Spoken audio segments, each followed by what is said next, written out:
She had 40 seconds to save him. The monitors were shrieking, the surgeon was barking orders that were already wrong, and the charge nurse grabbed Claire's arm and told her to back away from the table. A 22-year-old soldier was dying in front of a room full of people with medical degrees, and every single one of them was about to let it happen.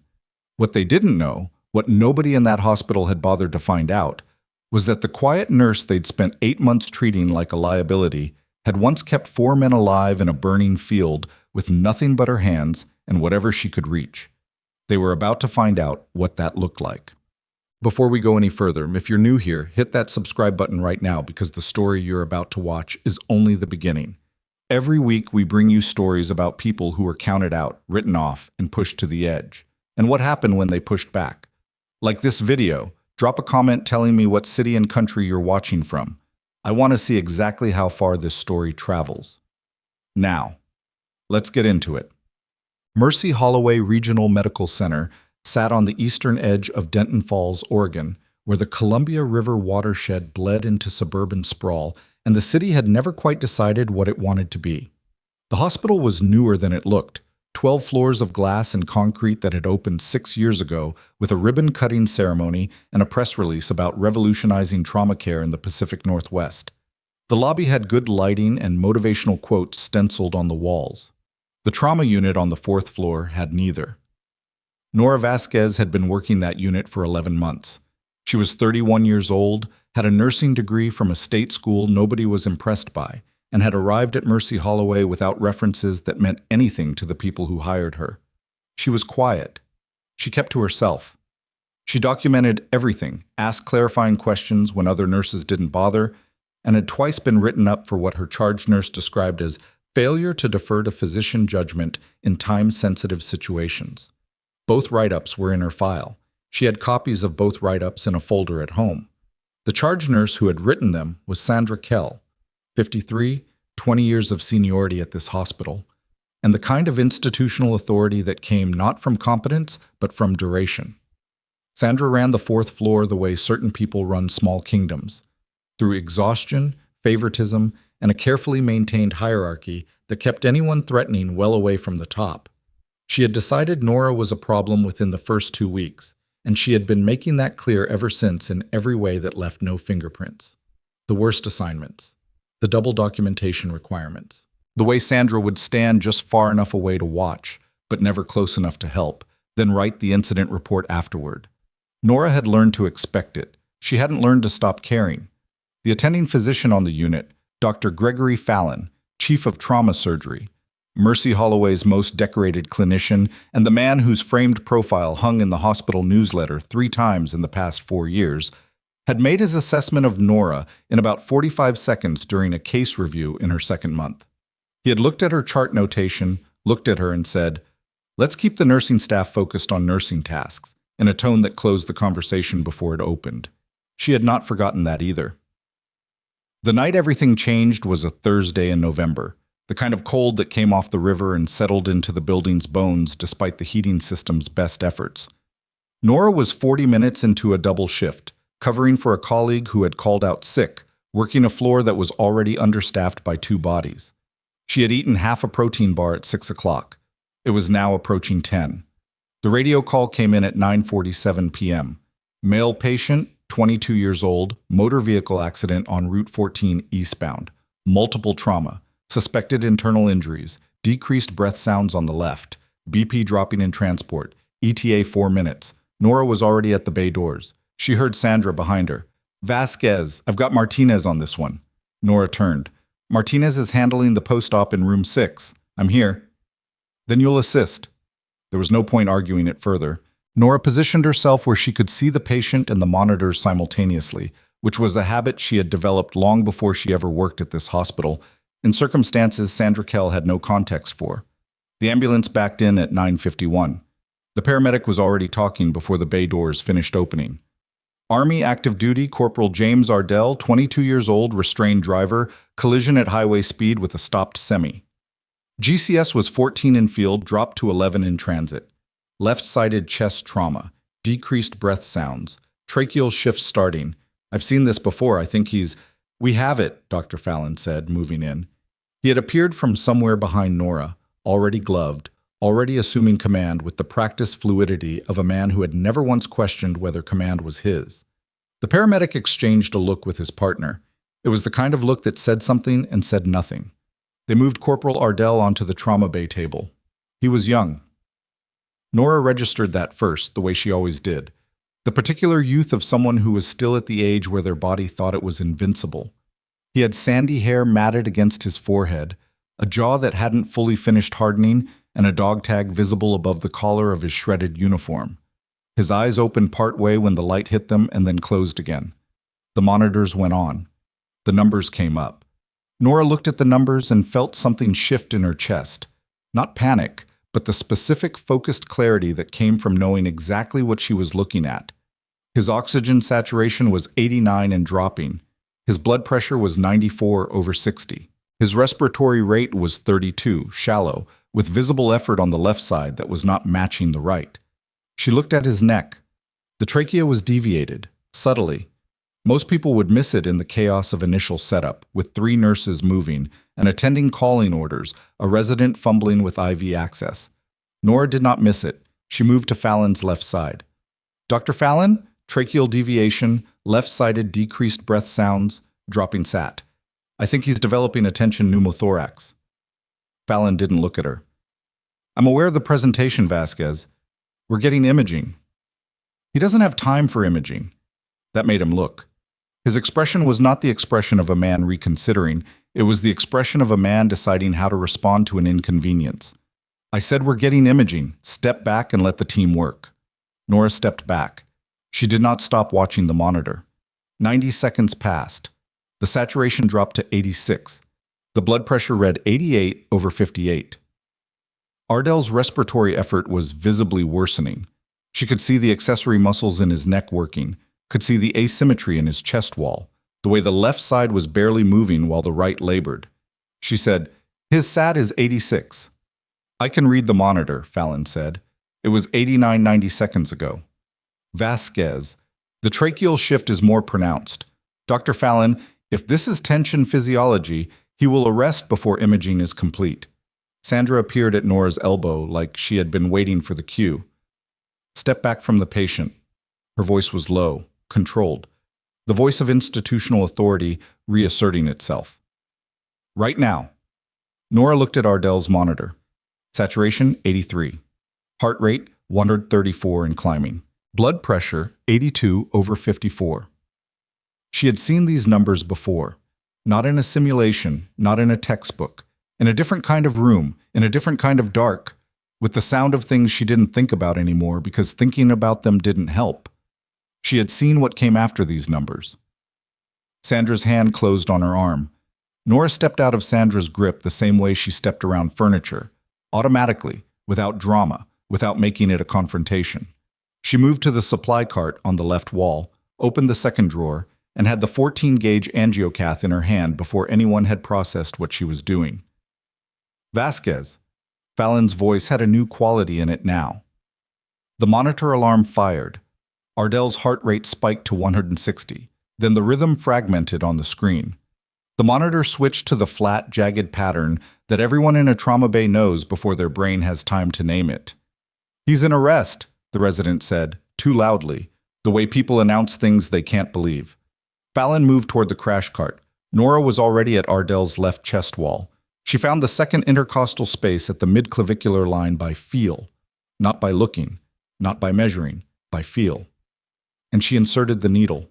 The hiss was immediate, audible over the monitor, over the movement in the room, over Sandra saying, "Stop, stop, stop," behind her. A rush of trapped air decompressing from a chest that had been killing the man attached to it for the last 4 minutes. Nora held the catheter in place and watched the monitor. The heart rhythm stuttered, hesitated, found itself. Ardell's blood pressure returned in increments, 78, 86, 94, and his oxygen saturation began climbing from the floor. The room went quiet, in the specific way rooms go quiet, when something that was about to be very bad has suddenly reversed course. It was the silence of people recalibrating. Fallon stood 6 feet away with a charged defibrillator paddle he no longer needed. He looked at the monitor. He looked at Nora. He looked at his own hands. "What did you just do?" Sandra said. It was not exactly a question. Needle decompression. Left second intercostal space, mid-clavicular line. Nora kept her eyes on the monitor. He had a tension pneumothorax. He was in obstructive arrest. This was the intervention. You performed an unauthorized, he's alive.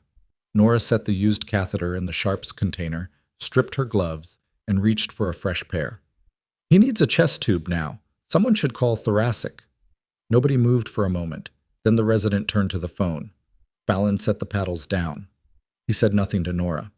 He moved to Ardell's bedside and began the assessment, pulling the stethoscope to his ears, and his face was a particular shade of controlled that Nora recognized as the expression of a man deciding what the official version of the last 8 minutes was going to be.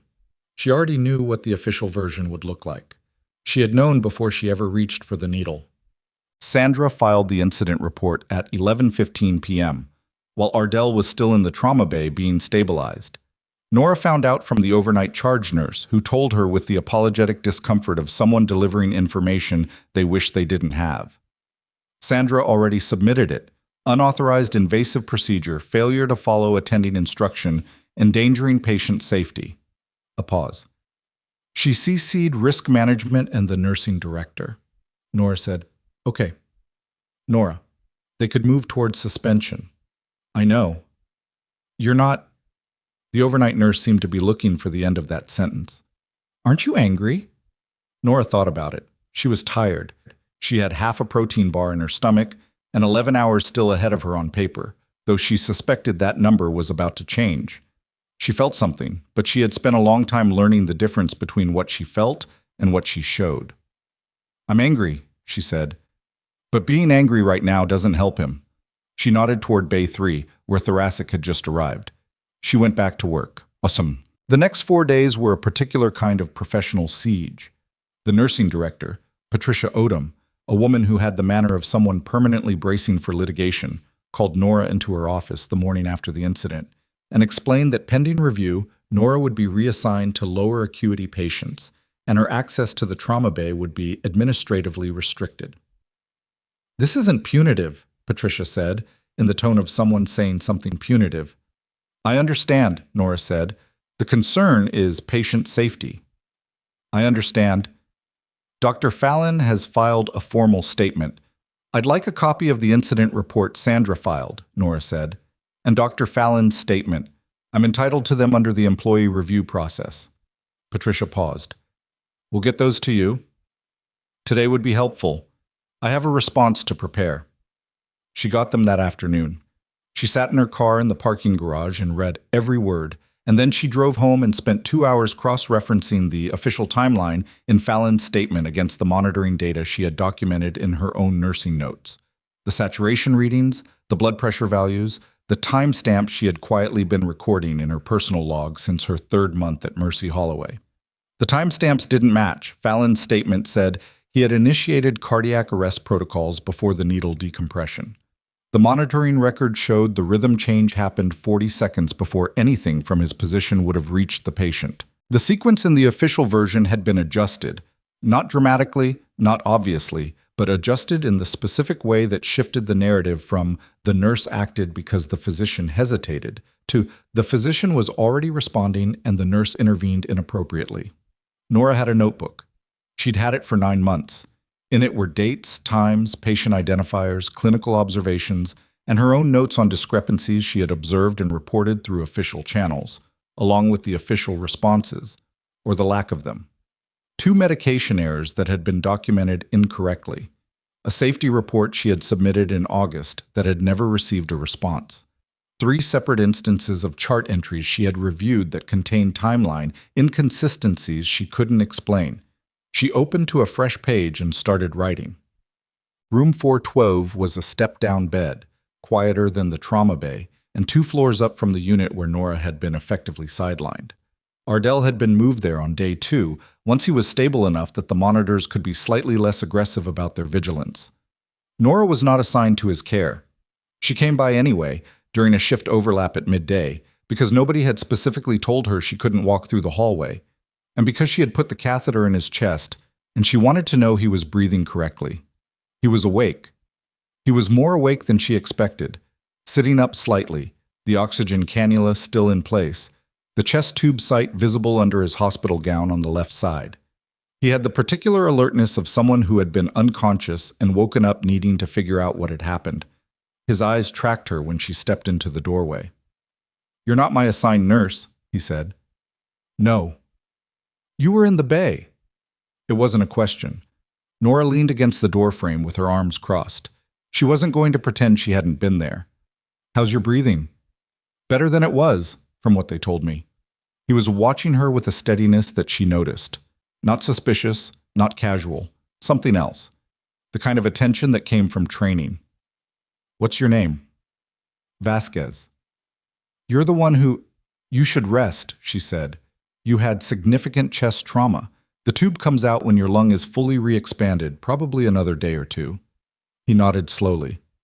"They said I was in cardiac arrest." Briefly. "And that a nurse intervened before—" He stopped. His jaw shifted slightly. "Before the doctor." "You should focus on recovery," Nora said. "You're going to be fine." She pushed off the doorframe to leave. "You move like someone who's worked in the field," Ardell said behind her. She stopped. "The way you came in that night," he said. "I wasn't fully out.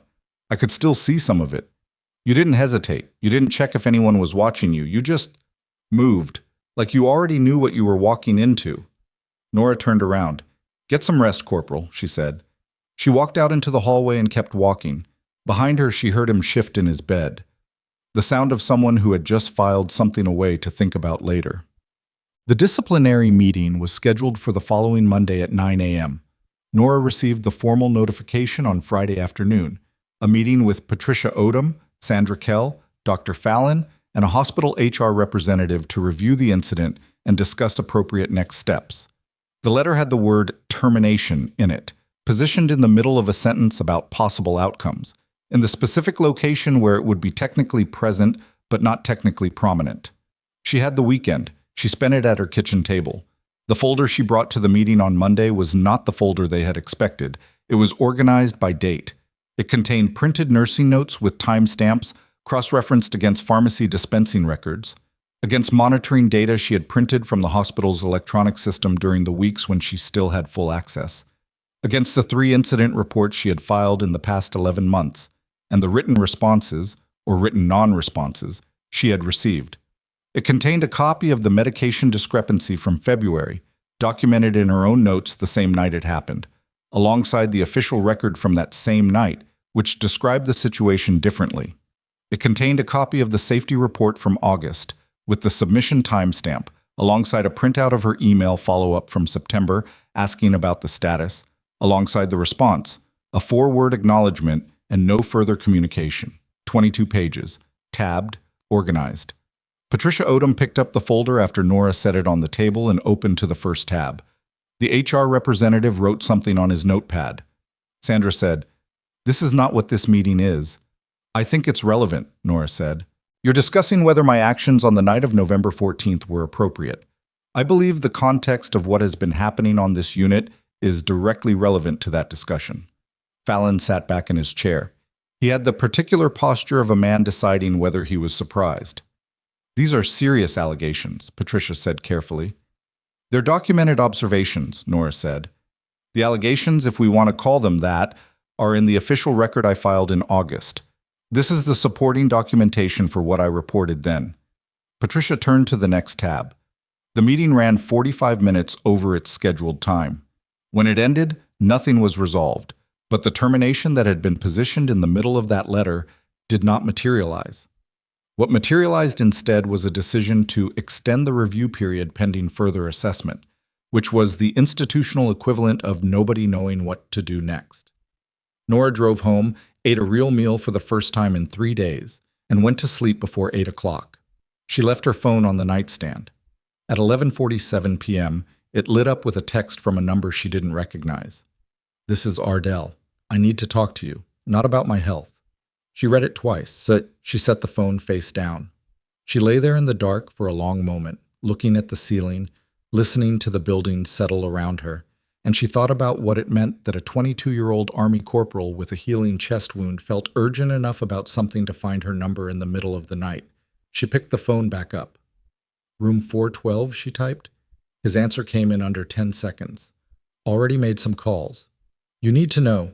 People are asking about you, not from the hospital. Nora stared at the screen. The building was quiet. Outside, the river fog was coming in off the water, the way it did this time of year, turning the streetlights into soft orange smears against the November dark. She read the message again. People are asking about you, not from the hospital. She had a feeling she knew what that meant. She had been hoping for 6 years that she was wrong about that feeling. The phone buzzed again. They know who you are, Vasquez. The question is what you want to do about it. She didn't sleep after that. She tried. She lay there with the phone on her chest and the ceiling above her doing nothing useful, and after 40 minutes she got up, made coffee she didn't particularly want, and sat at the kitchen table with her notebook open to a blank page that stayed blank for a long time. People are asking about you, not from the hospital. She had not told anyone at Mercy Holloway about her service. Not Patricia Odom, not Sandra, not the hiring coordinator who had processed her application 11 months ago. Her resume listed her nursing degree, her certifications, her previous civilian employment. The years before that were accounted for in the vague, unspecific way that certain people account for certain years. Not dishonestly, but without detail. The way you describe a door is closed without explaining what's behind it. She had reasons for that. The reasons were complicated, and she did not feel like examining them at 12:30 in the morning, so she drank the coffee and thought instead about Ardell. 22 years old, active duty, sharp enough to notice things from a trauma bay table while his cardiovascular system was attempting to quit, and connected enough or motivated enough to make calls in the middle of the night that somehow translated into people asking questions about a nurse in Denton Falls, Oregon. The question was which people. She picked up the phone and typed, "Who did you call?" His answer took 3 minutes, which meant he had been thinking about how to phrase it. "My unit CO. And my uncle. My uncle works at JBLM, Joint Base Lewis McChord, 40 miles south, outside Tacoma." Nora set the phone down. She picked up her pen. On the blank page in the notebook, she wrote a single line and then looked at it for a while. Then she closed the notebook, finished the coffee, and went back to bed. She didn't sleep well, but she slept because she had learned a long time ago that sleep deprivation made everything worse, and she needed to be functional in the morning.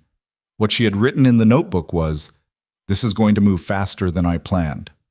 She went to work Tuesday as if nothing had changed, because nothing officially had. The administrative restriction on her trauma bay access was still in place. She was assigned to a medical surgical floor for the morning.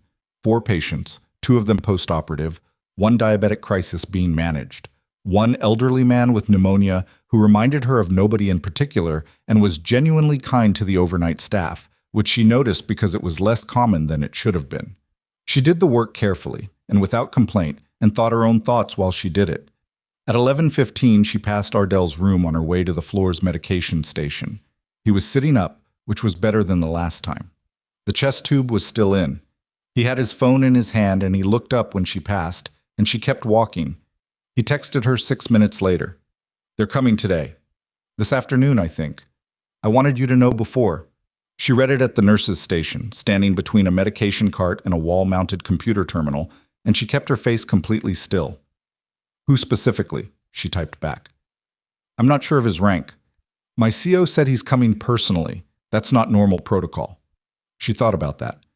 "How did they find me?" she typed. "I sent them a description of what you did in that bay. The technique, the speed, my CO sent it up the chain and apparently someone recognized it. There's a specific way that procedure was taught to a specific group of people in a specific program." Nora put her phone in her pocket. She checked on the pneumonia patient in room 7, adjusted his oxygen flow per the physician order, documented it, washed her hands, and stood at the window for a moment looking out at the gray Oregon sky. 6 years. She had been careful. She had been quiet. She had built a life that fit inside the space she'd available and hadn't asked for more than that, because asking for more than that required explaining things she wasn't ready to explain, and explaining those things meant going back to places she had spent considerable effort leaving. But she had put a 14-gauge needle into a soldier's chest in front of a room full of people. She had been trained by people who trained very few, and apparently that training had a signature. She went back to work. At 2:17 p.m., Sandra Kell appeared in the doorway of the medication room where Nora was preparing a scheduled IV infusion for the post-op in room 4. "There are people here," Sandra said. Her voice had a quality Nora hadn't heard in it before. Not hostility, something more unsettled than that. "Military, they're asking for you at the nurse's station." Nora finished drawing up the medication, checked the label, checked it again, set it in the tray. "I'll be there in a moment," she said. Sandra lingered in the doorway. "Nora, do you know what this is about?" It was the first time Sandra had used her first name in 11 months. "I'll handle it," Nora said. She delivered the infusion to room 4, documented it, washed her hands for the 3rd time that hour, and then walked down the hallway to the nurse's station. There were 3 of them. 2 wore Army service uniforms. The dress green, not the working uniform, which meant they had not come casually or quickly. They had dressed for this. The 3rd wore a uniform Nora didn't immediately process because she was looking at the rank insignia on the first one, the one standing slightly ahead of the other 2, and by the time her brain had finished reading what she was seeing, her body had already straightened. 2 stars. Major General. He was in his late 50s, built like a man who had been athletic once and had kept enough of it to be convincing, with gray at his temples and the kind of stillness that came not from patience but from the practice of command. He was looking at her with an expression she couldn't immediately categorize, which was unusual because she was generally good at reading rooms. The nurse's station had gone very quiet. Patricia Odom was standing 15 feet behind the general, with the expression of someone who has just realized the meeting they thought they were managing has a different chairperson than they believed. The general looked at Nora. "Sergeant First Class Vasquez," he said. Not a question, not an introduction, a recognition. Something happened in Nora's chest, not warmth exactly, but the sensation of a door she had kept shut for a long time moving on its hinges without her deciding to open it. "Sir," she said, "I'm Major General Arthur Holt. I apologize that it took us this long to find you." He paused, and there was something in the pause that wasn't scripted. "That's not the kind of thing that should take 6 years." She said nothing. Holt glanced briefly at the nurse's station, at the 3 nurses and 2 administrative staff, who were conspicuously not doing their jobs, then back to her. "Is there somewhere we can speak privately?" The conference room on the 4th floor was small and smelled like stale coffee and dry erase markers. Someone had left a printed agenda from a meeting 2 weeks ago on the table. Nora moved it to the side and sat down across from General Holt, with his 2 aides positioned near the door, in the way aides position themselves when they are present but not participating. Patricia Odom had tried to join them. Holt had looked at her briefly and said, "Thank you," in a tone that closed the door on the subject, and Patricia had remained outside. "Corporal Ardell contacted his chain of command," Holt began. "I know. He described what you did in the trauma bay, the technique, the speed, the clinical presentation you identified." Holt folded his hands on the table. They were steady hands, which she noticed because she noticed things like that. "Within 24 hours of his report reaching my desk, we had identified the training program. Within 48 hours, we had identified you." "The program wasn't supposed to leave that kind of trail," Nora said. "It doesn't. You did." He looked at her steadily. "The way you moved.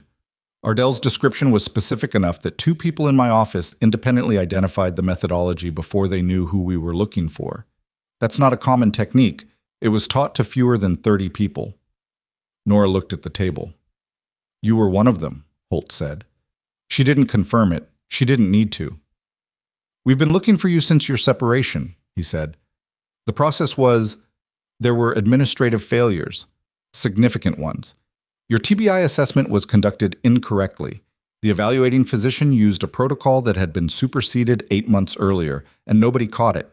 The classification that came out of that assessment was wrong, and the separation that followed was based on that classification." He stopped. "You should have been given the choice to stay." The room was very quiet. "I know," Nora said.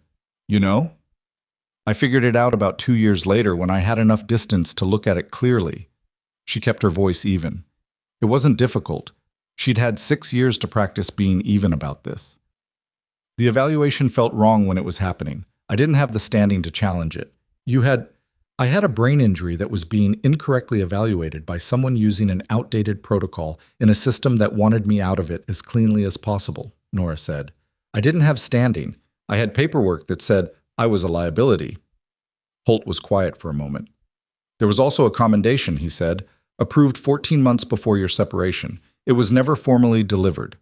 The ceremony was scheduled and then administratively canceled during a unit transition and never rescheduled. Nora said nothing. We'd like to correct that, Holt said. All of it. Your record, the assessment, the commendation. There's a process for it. She looked at him. Why now? Because Ardell found you. And if he hadn't? Holt held her gaze.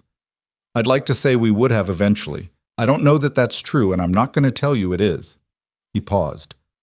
What I can tell you is that what happened to you was wrong, and the Army is prepared to say so officially and do something about it. The air in the room sat between them. Nora thought about 6 years. About the nursing degree she had gotten, because it was the closest civilian equivalent to what she already knew. About 11 months at Mercy Holloway, absorbing Sandra Kell's particular brand of low-grade institutional cruelty and Fallon's dismissal and the accumulated weight of being treated like the least important person in the room by people who had no idea what the room had sometimes looked like for her before this one. She thought about Ardell on that table, his rhythm fragmenting, and the 40 seconds she'd had to do something that mattered. She thought about the folder at home, 22 pages, tabbed and organized. I appreciate you coming, she said. I need a day. Holt nodded once. Take what you need. There's also something happening at this hospital that I think you should know about, Nora said. Separately, it's not related to my service record. Holt tilted his head slightly. Ardell is a patient here, she said. He's active duty, and there are things happening in this facility's clinical record that affect patient safety in ways that aren't being addressed internally. She paused.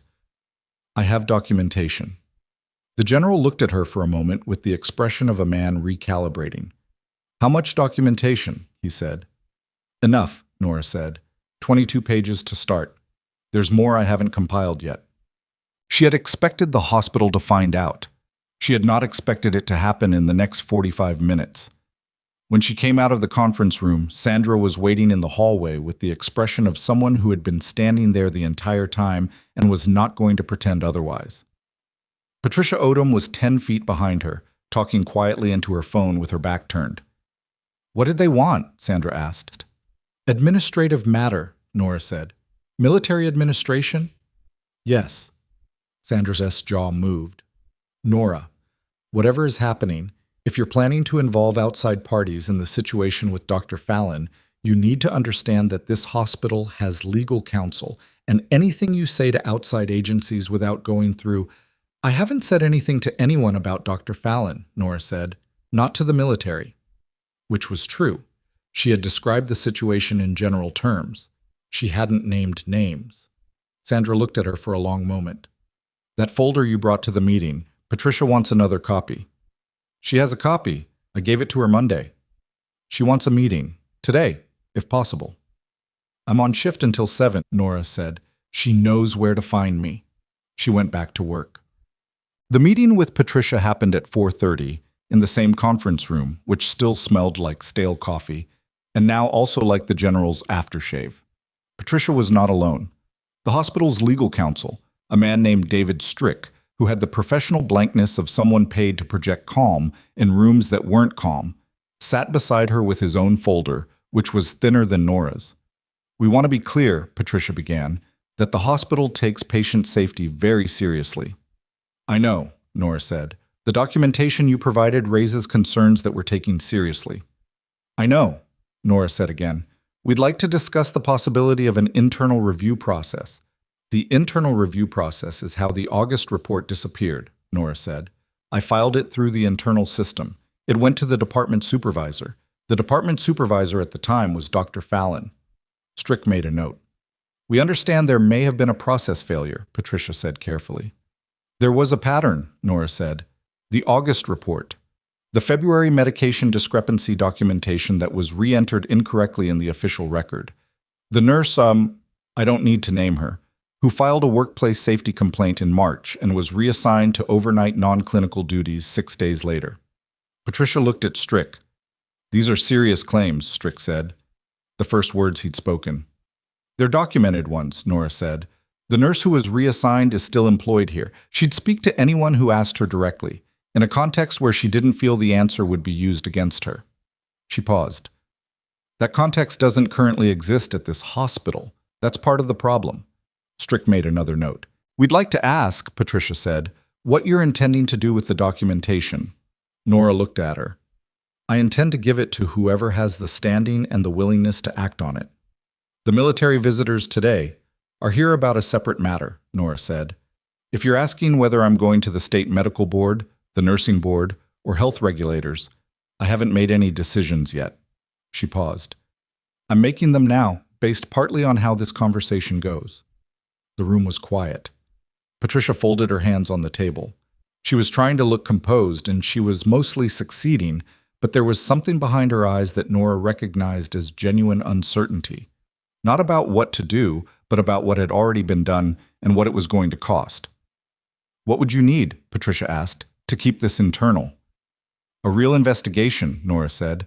Independent, not run through the department Fallon supervises. Full access to pharmacy dispensing records for the past 18 months. Review of the incident reports that were filed and didn't receive responses. And the nurse who was reassigned in March needs to be restored to her position without penalty. Some of those requests are not requests, Nora said. Strick stopped writing. If the hospital initiates a genuine independent review, I'll participate in it and give investigators everything I have, Nora said. If the hospital's response to this meeting is to pursue the disciplinary action against my license more aggressively, then I'll have a clear answer to the question of who I bring the documentation to. She stood up. I have 3 patients to check on before end of shift, she said. Let me know what you decide. She left the conference room and walked back to the floor, and her hands were completely steady, and she didn't let herself think about whether they would have been if she'd given them the chance. She checked on Ardell at 6:15 during the window between her last documentation and the shift handover. He was more alert than yesterday, sitting fully upright, the oxygen cannula removed. The chest tube site had been assessed for removal pending the morning X-ray. He had color in his face that hadn't been there 4 days ago, which was the kind of thing that was easy to miss until you'd seen its absence. They found you, he said when she came in. They did. I'm sorry if I didn't know if it was the right call. You didn't ask me to. No, she said. I didn't. He looked at her. Are you angry? She thought about it honestly. I don't know yet. My uncle said... He stopped. Started again. He said the way I described what you did, it matched a specific advanced training curriculum. He said that curriculum is only taught to a very small group of people, and that the Army has been trying to locate one of its graduates for years because of a paperwork failure during separation. Your uncle said all of that.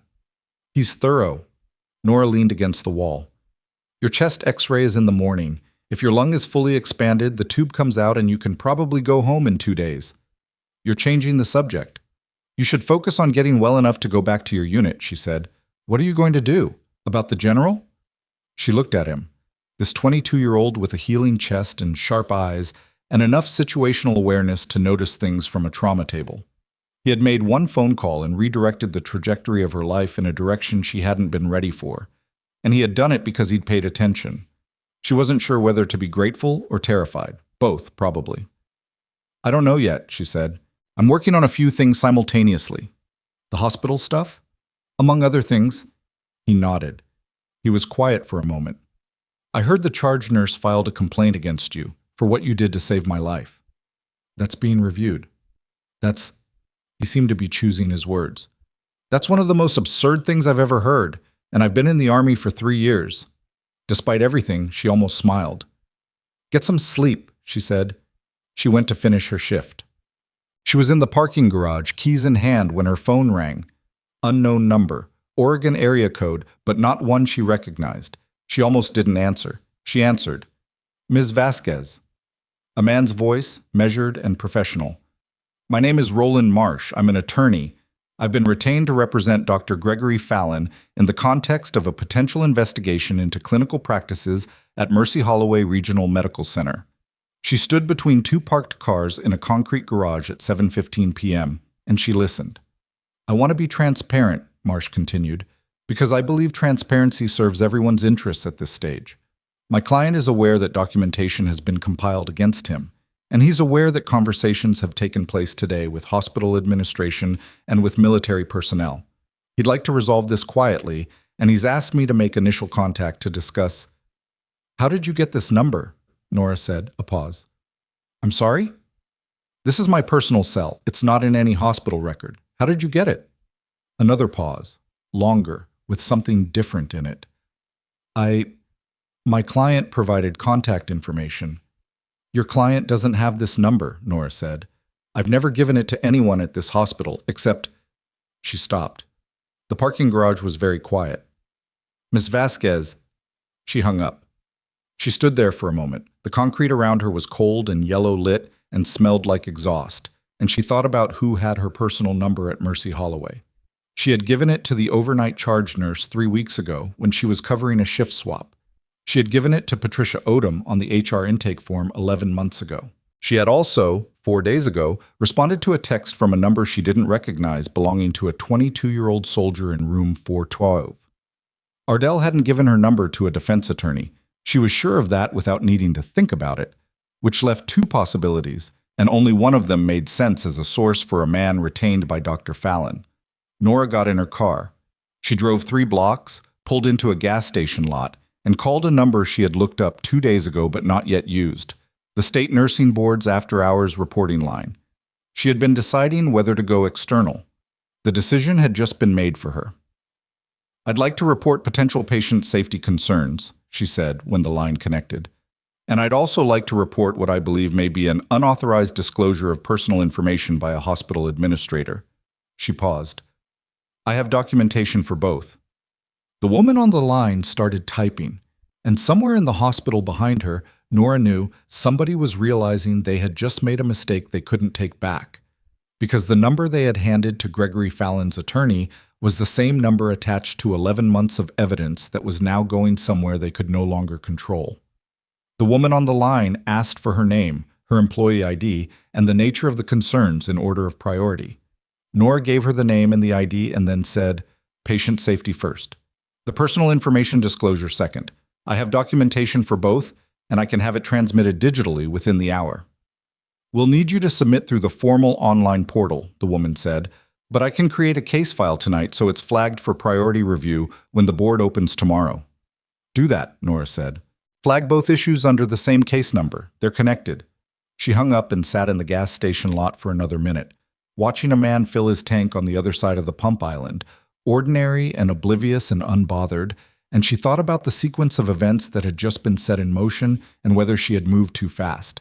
She decided she hadn't. The attorney's call had clarified something she'd been uncertain about, whether Fallon had allies inside hospital administration willing to actively feed him information.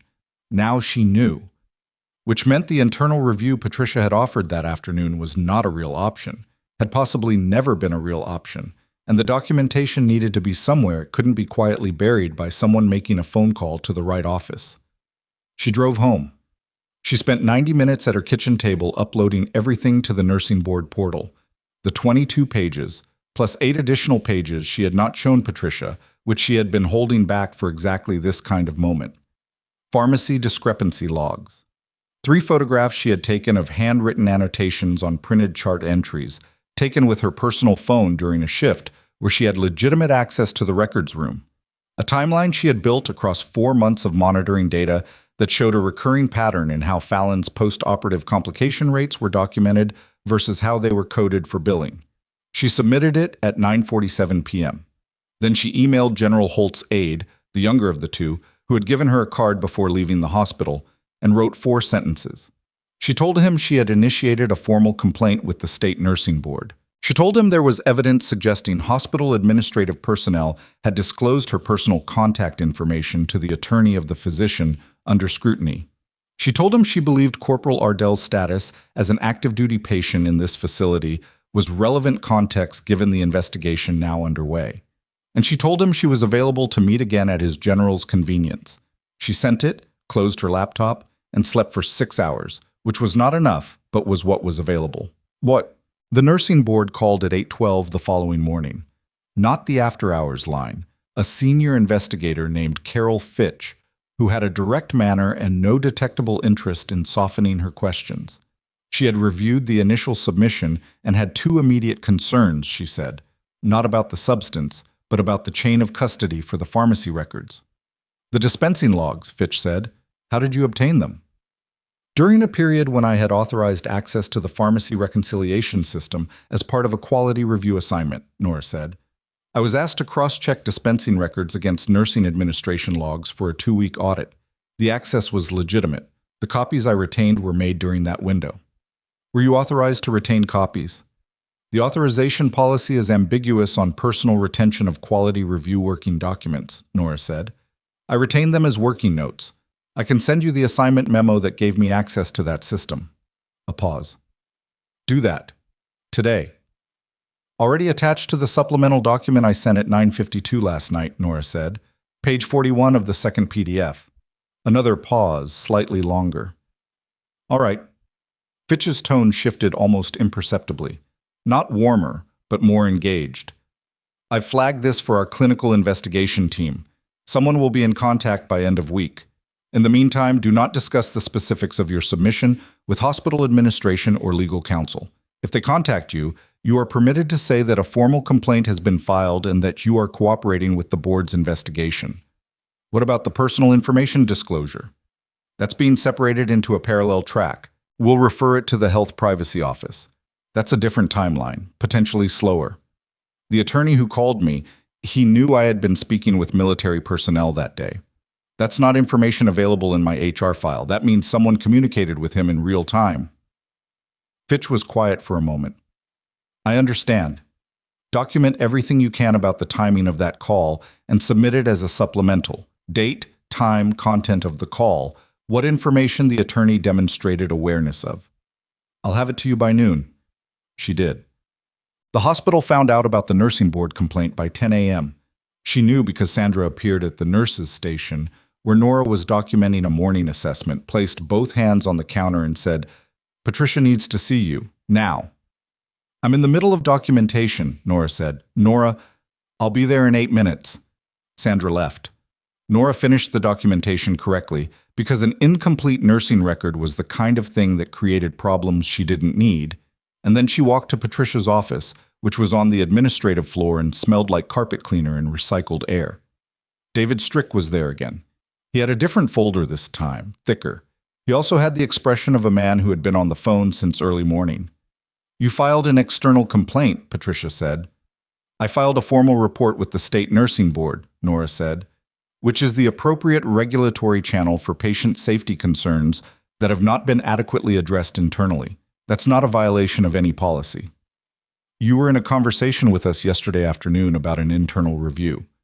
I was in a conversation where hospital legal counsel was present, and the primary question from your side was what I needed in order to keep things internal, Nora said. And then at 7:15 last night, I received a call from an attorney retained by Dr. Fallon who had my personal cell number, a number I've never given to Dr. Fallon or anyone associated with him. Patricia's face did something complicated. That call told me that the information I share with hospital administration is being transmitted to the subject of the complaint, Nora said.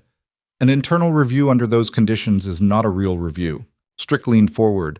Ms. Vasquez, I want to be direct with you. Pursuing this through external channels, while you remain employed here, creates significant complications for everyone, including you. The disciplinary matter regarding your nursing license has been noted in my nursing board submission, Nora said. I described it as a retaliatory disciplinary action filed against me within hours of an emergency intervention that saved a patient's life. The board will evaluate that characterization alongside everything else. The room was quiet. There are people here who want to support you, Patricia said, and she sounded like she meant it, which was the most disconcerting thing she'd said yet. That's what I'm trying to tell you. Not everyone on this administrative team is. This situation has become complicated in ways that I didn't foresee. I know, Nora said. And she did. Patricia Odom was not Gregory Fallon. She was an administrator who had made the easier choices at each decision point for years. Not because she was malicious, but because the easier choices were available and the harder ones had costs. That wasn't villainous. It was ordinary institutional failure, which was almost worse because it didn't require anyone to be a bad person. "What do you need from us right now?" Patricia asked. "Don't interfere with the investigation," Nora said. "Don't communicate with Dr. Fallon's legal counsel about my submissions or my movements. And if Sandra Kell files any additional documentation against my nursing license, I need it to go through HR and not directly to risk management." Strick wrote something. "That's it?" Patricia said. "For now," Nora said. She left. She checked on Ardell at 11. The morning X-ray had shown full lung re-expansion. The chest tube had been removed at 9:30 by the thoracic fellow, a process Ardell had described to her as unpleasant in a very specific way, which was accurate. He was sitting in the bedside chair, which was progress. He had his phone in one hand and a cafeteria sandwich in the other, and he looked like someone who had recently remembered that existing was not the worst possible outcome. "Holt's coming back this afternoon," he said. "He told my CO." "I know, his aide confirmed this morning." Ardell put down the sandwich. "What's happening with the hospital side?" "Moving," she said, "faster than I expected." "Is that good?" She considered it. Speed has advantages and disadvantages. The advantage is it limits the time window for anyone to coordinate a response. The disadvantage is that things moving fast means I have less control over the sequence. He looked at her. "You planned for this." "I planned for the documentation to eventually go somewhere useful," she said. "I didn't plan for the specific sequence. That's different. Most people wouldn't have planned at all. Most people would have just—" He stopped. "Complained through proper channels and been ignored," she said. "I know, I did that first, for 8 months. He was quiet for a moment. "Can I ask you something personal?" "You can ask." "Why did you come here, to this hospital, to this city?" He paused. "You clearly didn't need to start over. Whatever you did before, you're obviously good enough to work anywhere." It was a reasonable question, and she had thought about its answer more than she'd admitted to anyone. "I needed somewhere that wasn't going to know who I was," she said. "Somewhere I could just work. Do the job without—" She stopped. After separation, everything felt very loud. The job made it quiet. Ardell nodded slowly, like that made sense to him in a way that didn't require explanation. "Is it still quiet?" he asked. She almost smiled. "Not recently, no." Holt arrived at 1:15 with 4 people this time. The 2 aides from yesterday, plus a woman in civilian clothes carrying a leather messenger bag, who turned out to be a JAG attorney named Major Denise Okafor, and a man in an Army Medical Command uniform whose name she was focused on Holt's expression, which was different from yesterday's. Yesterday, he had looked like a man delivering news. Today, he looked like a man managing a developing situation. They took the same conference room. Okafor set a folder on the table between them. The folder was significantly thicker than anything that had been on this table before. "I want to update you on where things stand," Holt said, "and I need to ask you some questions that are going to feel intrusive. I'm asking because I need complete information before the next step." "Ask," Nora said. "Your submission to the nursing board last night, you know about that." "My aide monitors relevant communications." He said it simply, without apology. The submission referenced pharmacy records and clinical documentation. "The nursing board investigator you spoke with this morning has already been in contact with the State Health Authority's Clinical Oversight Division. That division has a memorandum of understanding with the Army Medical Command regarding active duty patient safety." Nora processed that. Ardell triggers the MOU. He's active duty. He's currently a patient in this facility, and there is now a formal complaint alleging systemic patient safety failures in the unit that treated him. That activates our standing. Holt leaned forward slightly. "Which means this is no longer purely a civilian matter, and I need to know everything you have before I decide how to deploy that standing." Nora looked at Okafor. "JAG involvement means you're considering formal military inquiry." "We're considering our options," Okafor said. "The MOU allows for parallel investigation, not military takeover of a civilian proceeding, but it gives us access to certain records and the ability to compel cooperation from hospital personnel in ways a state nursing board cannot." "You'd need a triggering event," Nora said. "We have one," Holt said. "Attorney Roland Marsh contacted my aide this morning. He identified himself as Dr. Fallon's legal representative and asked whether the military's presence at this hospital was related to the ongoing nursing complaint." He paused. He should not have known those two things were connected. The only way he could have known is if someone inside hospital administration told him. Nora sat back. That's witness interference, Okafor said quietly, or it's close enough that a judge would take a hard look at it. I need your documentation, Holt said. Everything, not copies of copies, the originals or the closest thing to originals you have. Chain of custody matters. Nora had brought the external drive. She had brought it because she had thought this conversation was possible, and preparation was a habit that had kept people alive in contexts these walls would never understand. She set it on the table. There's something else, she said. Holt waited. There's a nurse, former employee. She left Mercy Holloway 14 months ago after filing a complaint that was never investigated. Her name is Terry Waxman. She worked in pharmacy coordination, which means she had visibility into dispensing records that I didn't. I've spoken to her twice by phone. She's been reluctant to come forward because she signed a separation agreement she believes prohibits her from discussing hospital operations. Those agreements don't cover regulatory investigations, Okafor said immediately. I told her that. She's not sure she believes it without a legal opinion. We can provide one, Okafor said. She also has records she retained from her time in pharmacy coordination, Nora said. Physical copies. She printed them before she left because she was afraid the digital records would be altered. She kept them because she didn't know what else to do with them. The room was very quiet. How complete are they? Holt asked.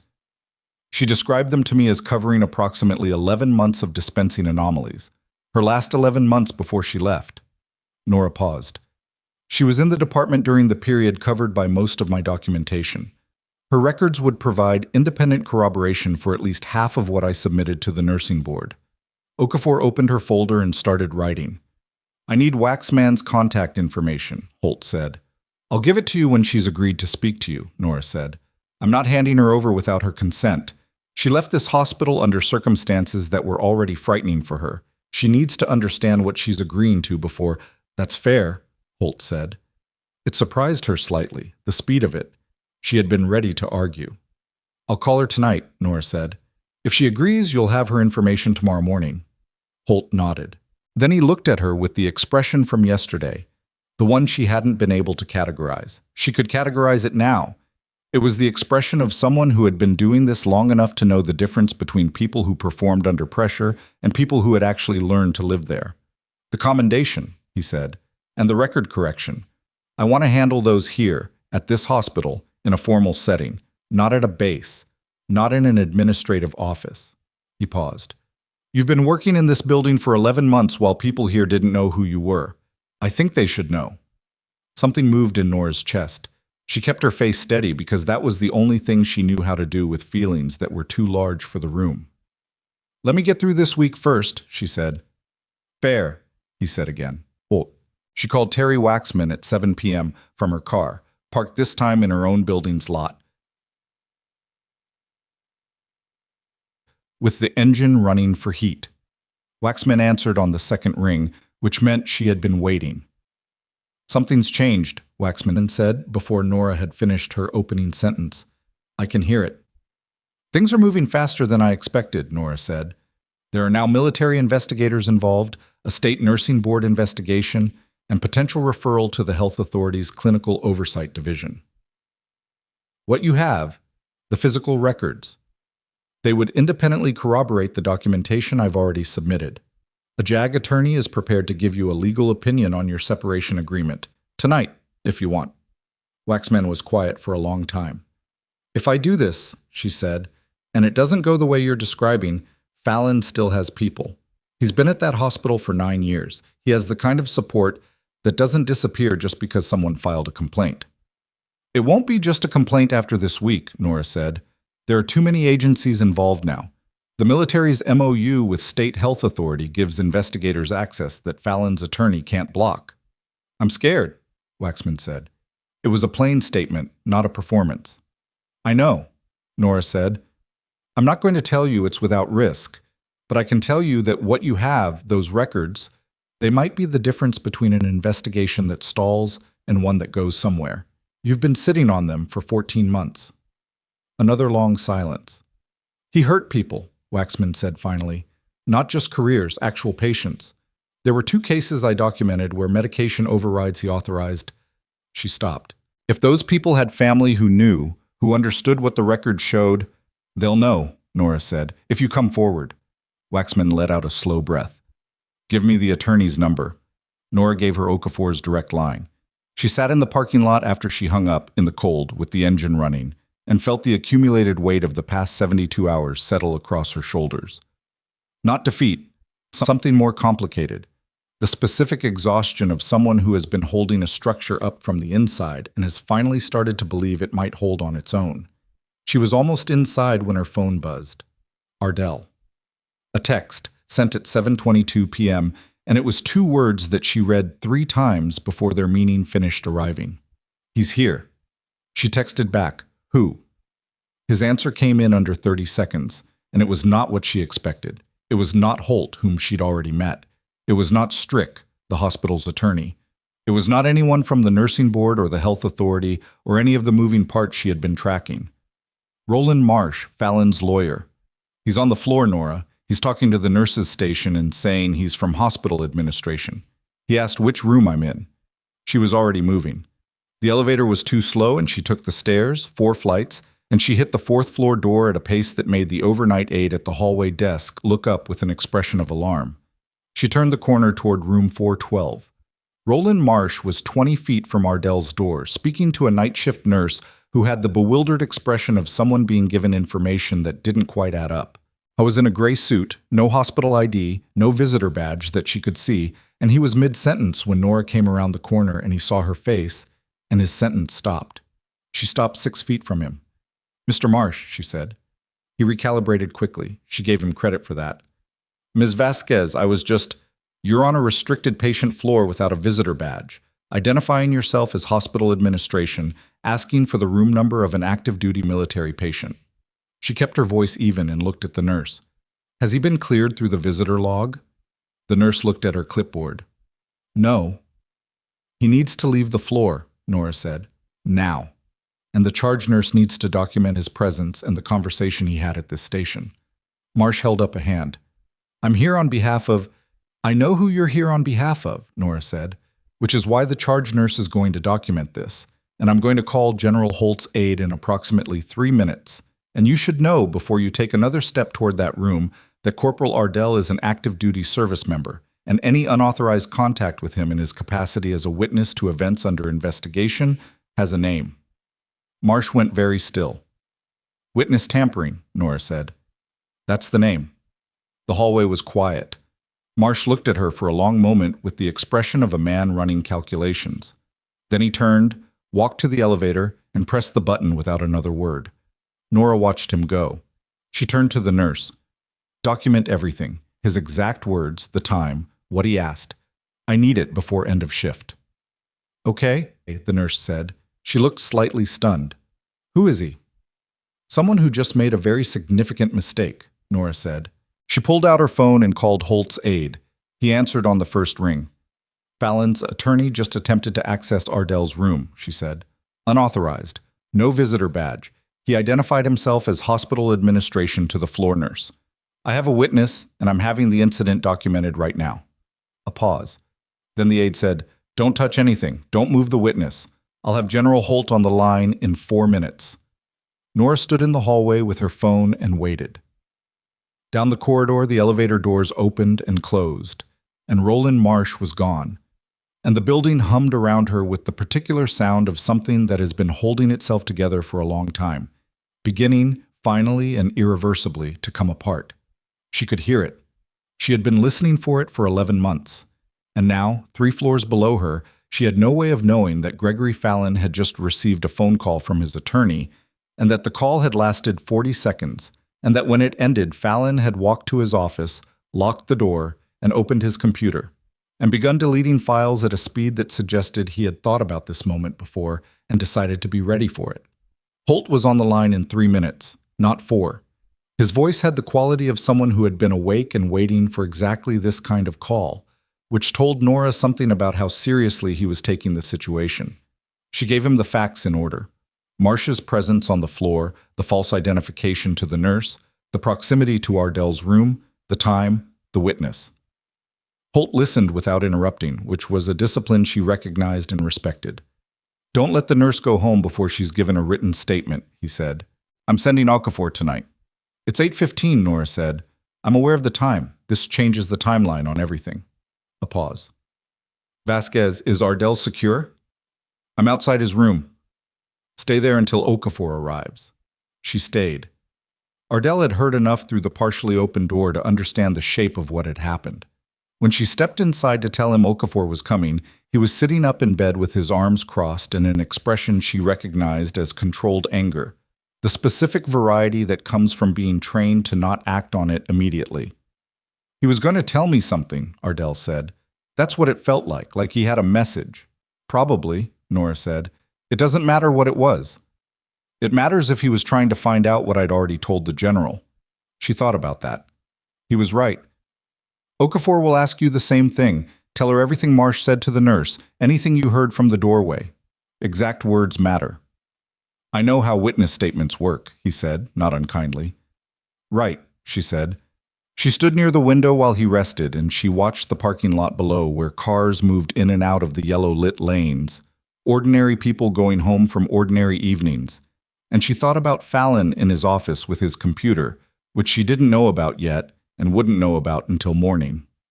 Okafor arrived at 8:50 with a colleague, a younger JAG captain whose name was Reyes and who carried a tablet and spoke very little.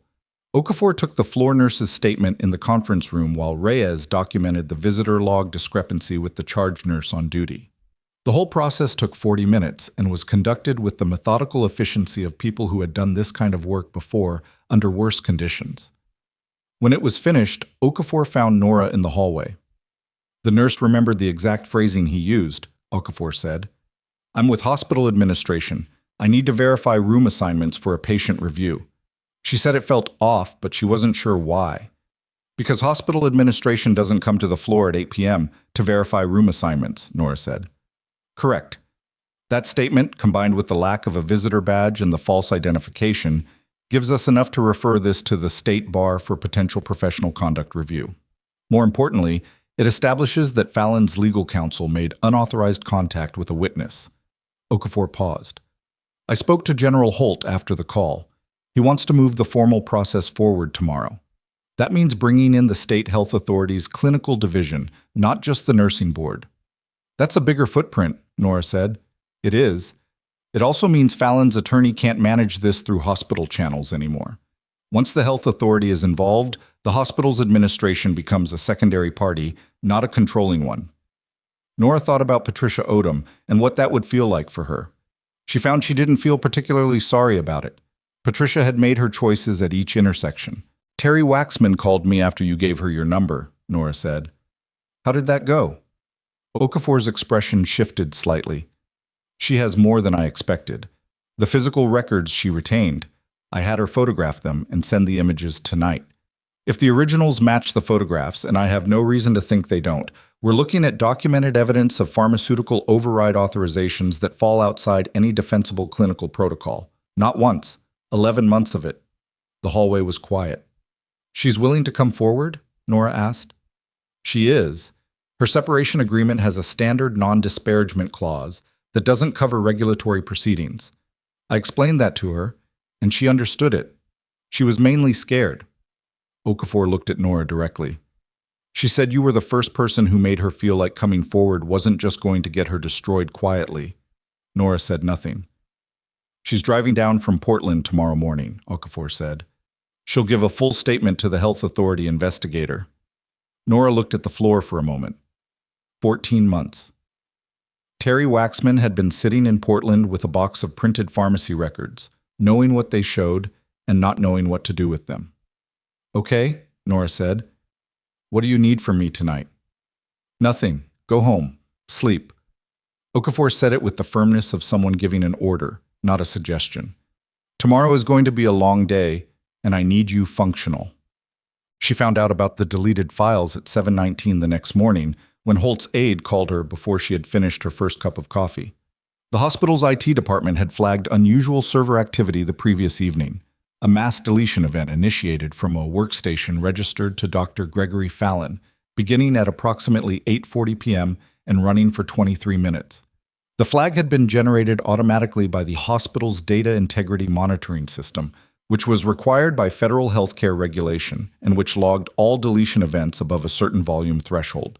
The flag had gone to the hospital's IT director, who had gone to Patricia Odom, who, to her credit, or possibly in belated recognition of which way this was heading, had gone directly to the health authority's emergency contact line at 11 p.m. and reported it. She reported it herself, Nora said. At 11:04 p.m., the aide confirmed, which means the health authority has already issued a litigation hold on all hospital electronic records as of 11:58 last night. Anything Fallon deleted after that hold is a separate problem for him. Anything he deleted before it, IT forensics can recover, Nora said. Most of it. Deletion doesn't mean gone. It means the space is marked available. As long as it hasn't been overwritten. 23 minutes of deletion followed immediately by a litigation hold, Nora said. There hasn't been time to overwrite anything. That's what the forensic team believes, yes. She sat with that for a moment. Fallon had panicked. That was the only explanation for what he had done.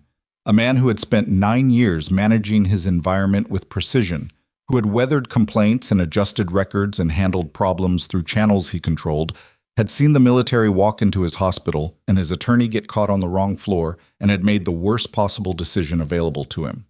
He had tried to destroy evidence in a system that was legally required to log the attempt. The deletion event was, at this point, more damaging than whatever he'd tried to delete. The health authority investigator arrived at 9 a.m. Her name was Dr. Pamela Goss, and she was not what Nora had expected from a state regulatory official. She was 50-something, compact, with reading glasses she wore on a chain around her neck, and the manner of someone who had spent decades in clinical medicine before moving into oversight and had not forgotten what the clinical side felt like. She set up in the hospital's main conference room, not the small one on the 4th floor, but the large one on the administrative level, which had a projector and a whiteboard and enough table space for the 4 people she had brought with her. Nora was called in at 9:40. Goss asked her questions for 2 hours. They were good questions, detailed, sequenced, clinically informed. Goss understood pharmacy dispensing protocols at a level that told Nora she had either done her homework overnight or had specific expertise in pharmaceutical oversight, possibly both. She pushed back on 2 of Nora's timeline claims with precision that required Nora to slow down and walk through her sourcing step by step, which she did, and which Goss accepted after cross-referencing with the documents. At 11:15, Terry Waxman arrived.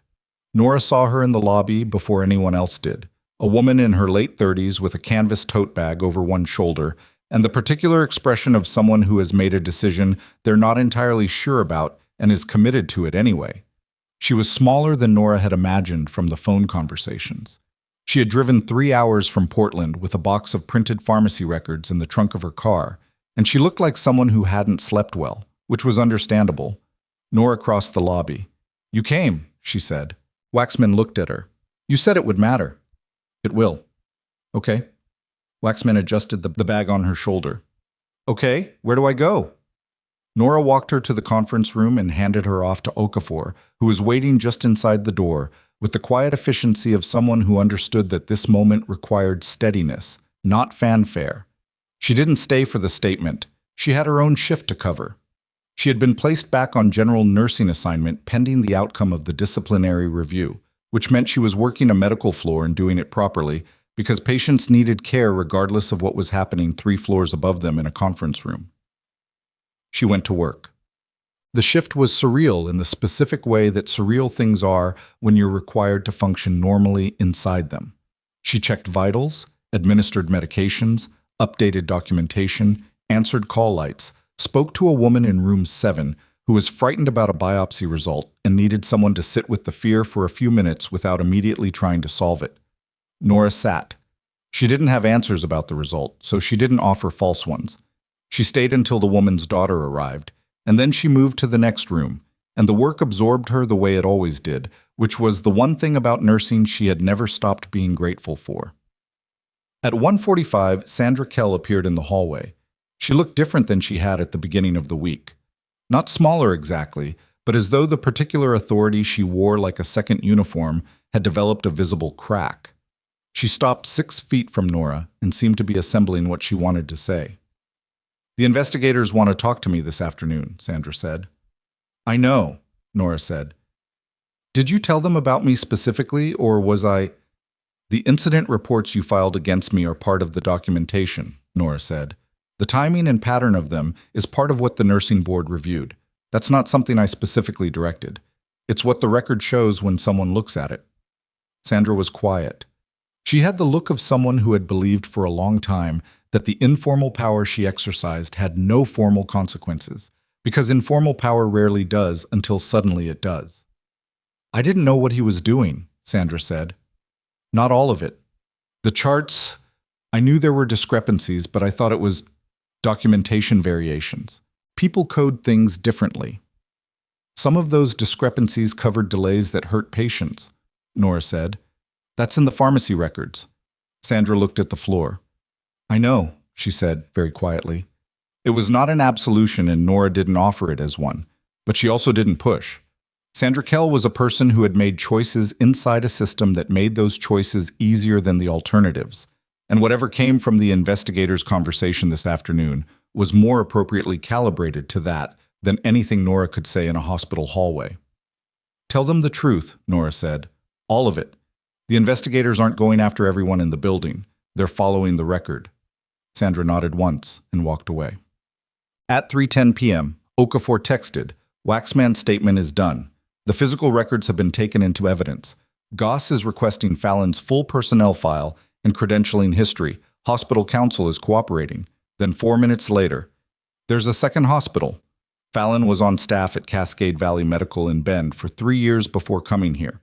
Waxman's records reference a medication incident she heard about from a colleague there. Goss is making calls." Nora read that twice. A second hospital meant a pattern that predated Mercy Holloway. A pattern that predated Mercy Holloway meant the credentialing committee that had hired Fallon had either missed something or hadn't looked. Either possibility opened questions about the process that went well beyond one surgeon's conduct. She texted back, "Does Holt know?" Telling him now. She pocketed the phone and finished her shift. The board meeting happened without her. She found out about it from the aide, who called at 6:47 to tell her that Mercy Holloway's board of directors had convened an emergency session at 4 p.m., attended by General Holt and Dr. Goss and the hospital's legal counsel and Patricia Odom, and that the meeting had lasted 2 hours and 20 minutes and had ended with Dr. Gregory Fallon's hospital privileges suspended pending the outcome of the investigation. Not revoked, suspended. The legal distinction mattered, but it meant he was out of the building. It meant he could not access patients, could not access records, could not enter clinical spaces. The card that had opened every door in this hospital for 9 years no longer worked. "How did he take it?" Nora asked. "I wasn't in the room," the aide said, "but I was told that his attorney was present and that Marsh attempted to argue the suspension was premature and unsupported by sufficient evidence." Dr. Goss apparently read from Waxman's statement for approximately 4 minutes. After that, the argument about insufficient evidence became difficult to maintain. Nora stood in her kitchen with her coat still on, the day's exhaustion sitting across her shoulders, and she thought about 9 years. 9 years of altered timelines and covered delays, and nurses reassigned after they complained, and a pharmacy coordination specialist who had driven away from this hospital with a box of paper records because she hadn't known what else to do. "Sandra Kell," Nora asked, "removed from charge nurse duties pending review. She'll keep her nursing position during the investigation unless additional findings come forward." That was about right. Sandra had enabled. She hadn't orchestrated. "Marsh?" Nora asked. "The bar referral?" "Filed this afternoon by Okafor. The state bar has it. That process takes time." "I know." "General Holt would like to meet tomorrow morning," the aide said. 8 a.m. at the hospital. He wants to discuss the record correction and the commendation formally. He also—" A brief pause. "He asked me to tell you that you should think about whether you want others present for the second part of that meeting." Nora understood what that meant. Holt wanted to do the commendation publicly, in the building, with the people who had spent 11 months not knowing who she was watching. She wasn't sure how she felt about that. She was sure she was too tired to decide tonight. "Tell him I'll be there at 8, she said. "I'll let him know about the other part in the morning." She called Ardell after dinner. He was being discharged the following afternoon, pending a final clinical assessment in the morning. He sounded like himself, slightly impatient with the remaining medical process, ready to be vertical in a context that wasn't a hospital room. "Fallon suspended," he said. "Word travels fast in a place like this." "It does. How are you?" It was a simple question, and she didn't have a simple answer. "Tired," she said, "and I still have tomorrow to get through." "The general's meeting." "Yes." "Are you going to let him do the formal thing, the commendation?" She was quiet for a moment. "I haven't decided." "For what it's worth," Ardell said, "I think you should, not for yourself, for every person in that building who watched Sandra Kell file that complaint against you the same night you saved my life and didn't say anything because they didn't think they could." He paused. "They need to see what that actually looked like, what you actually are." She thought about that for a long time after she hung up. At 9:15 that night, Okafor called. "The Cascade Valley lead developed faster than expected," she said. "Goss's team reached the clinical director at the Bend Hospital this afternoon. Fallon was on staff there for 3 years. There was a formal internal inquiry in his final year, a patient safety complaint filed by 2 nurses that was settled out of court. The settlement included a confidentiality agreement." "Standard suppression," Nora said. "Yes, but the confidentiality agreement covers the settling parties. It doesn't cover the hospital's internal investigation records, which are discoverable in a regulatory proceeding. Goss has issued a records request. The Bend Hospital's legal team is reportedly not happy, but they're cooperating." Okafor paused. "There's also a law firm connection. The same firm that handled the Bend settlement represented Mercy Holloway in 2 previous nurse complaint settlements, both within the last 4 years. Nora sat down. "The same firm," she said, "representing both institutions, which creates a conflict of interest in any proceeding involving complaints against Fallon that span both hospitals. Goss is flagging it for the state attorney general's office." "That's—" Nora stopped. "That's not just Fallon, that's institutional." "Which is why it's going to the AG," Okafor said. "This is outside the nursing board's scope now. It's outside the health authority's scope as a standalone matter. What started as a patient safety complaint is now a potential pattern of covered misconduct across multiple facilities with legal coordination." She paused. "I want you to be prepared for the fact that this is going to become significantly more public than you may have anticipated." Nora was quiet. "Vasquez," Okafor said. "Are you all right?" "I'm fine," she said. And she was, mostly. She had known from the moment she first opened her notebook 9 months ago that documentation without consequence was just a record of things that had gone wrong.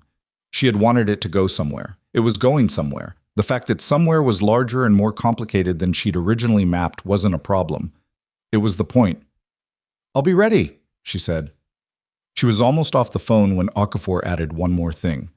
"The nursing board investigator, Fitch, called me this afternoon. She reviewed the disciplinary complaint Fallon and Kell filed against your nursing license.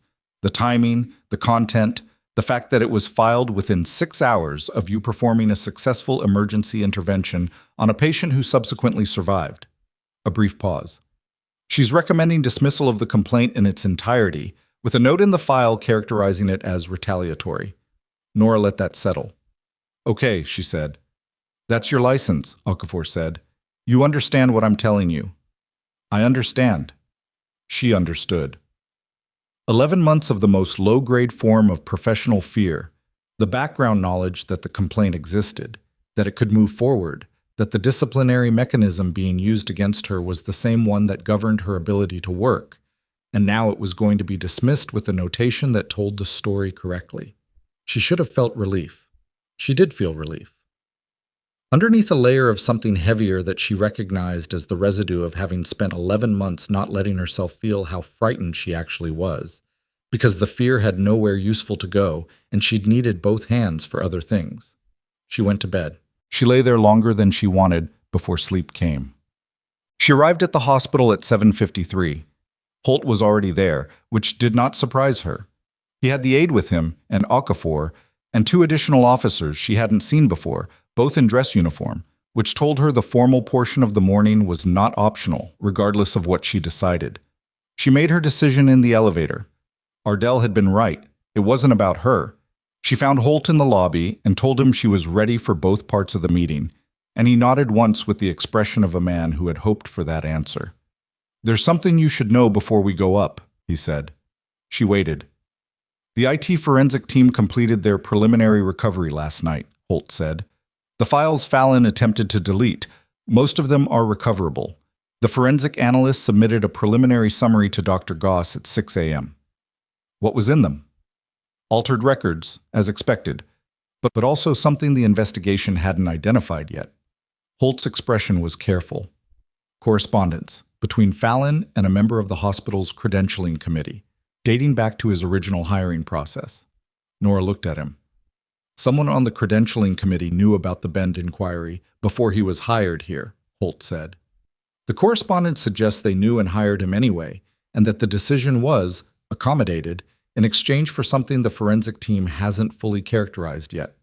The lobby was full of the ordinary morning sounds of a hospital beginning its day.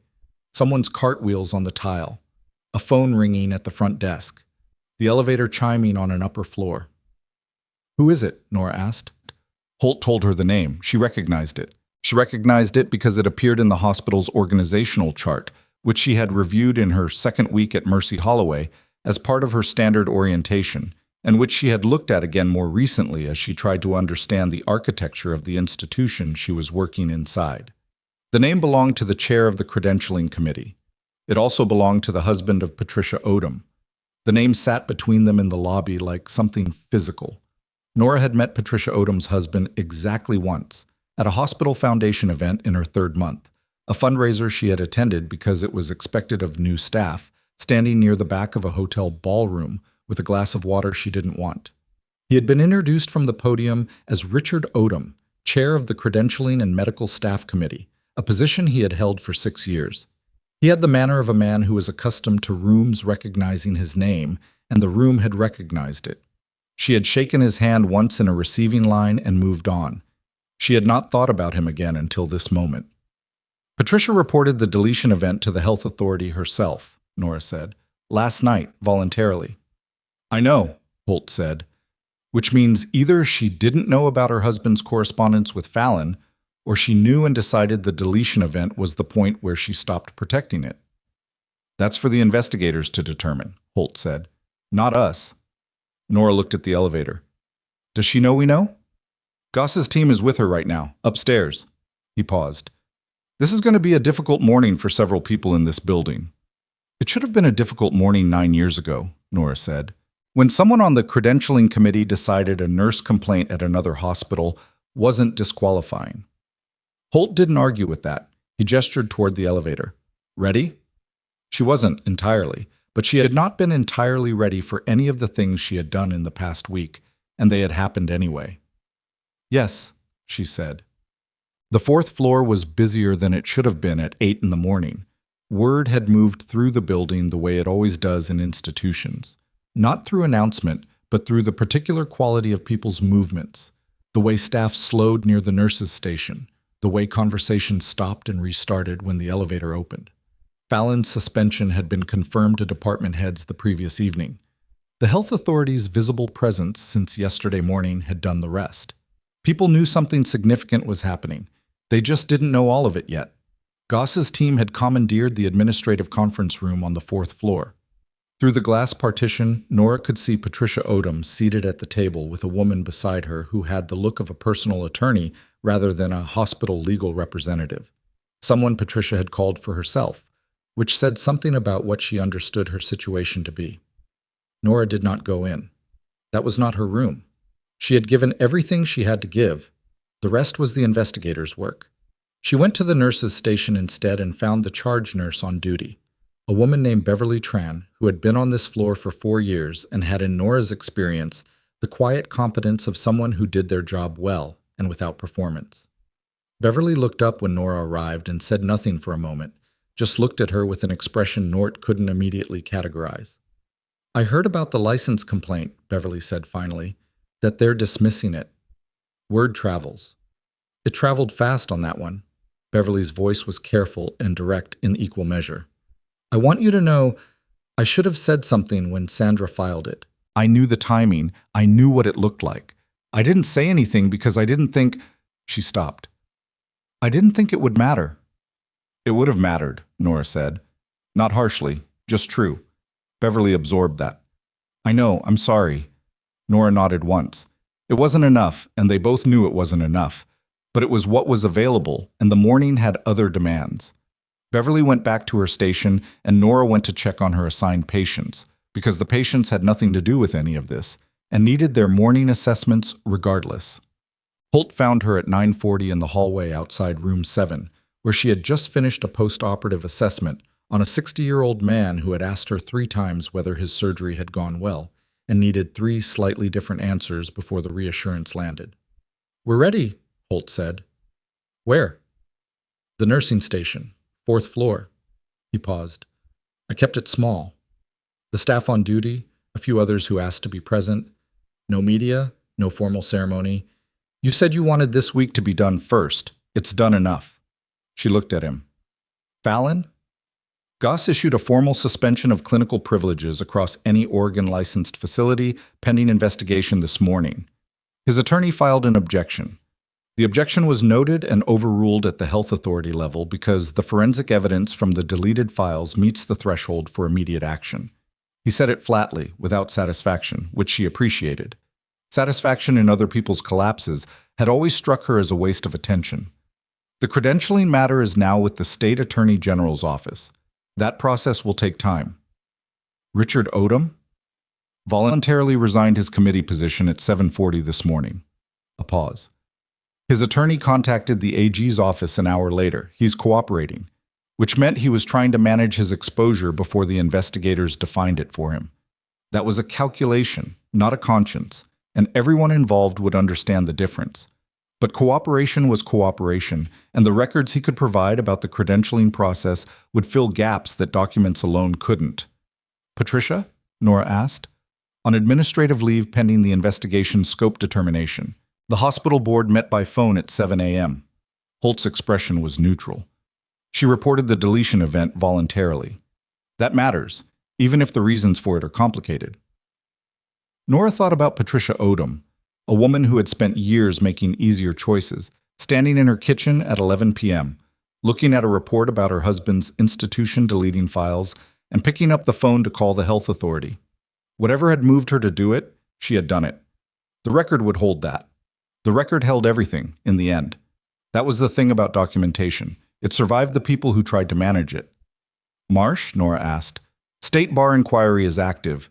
His firm has also been flagged in the AG referral given the conflict of interest across the 2 hospital settlements." Holt paused. "I won't pretend any of that resolves quickly, but it's in motion." "And Sandra?"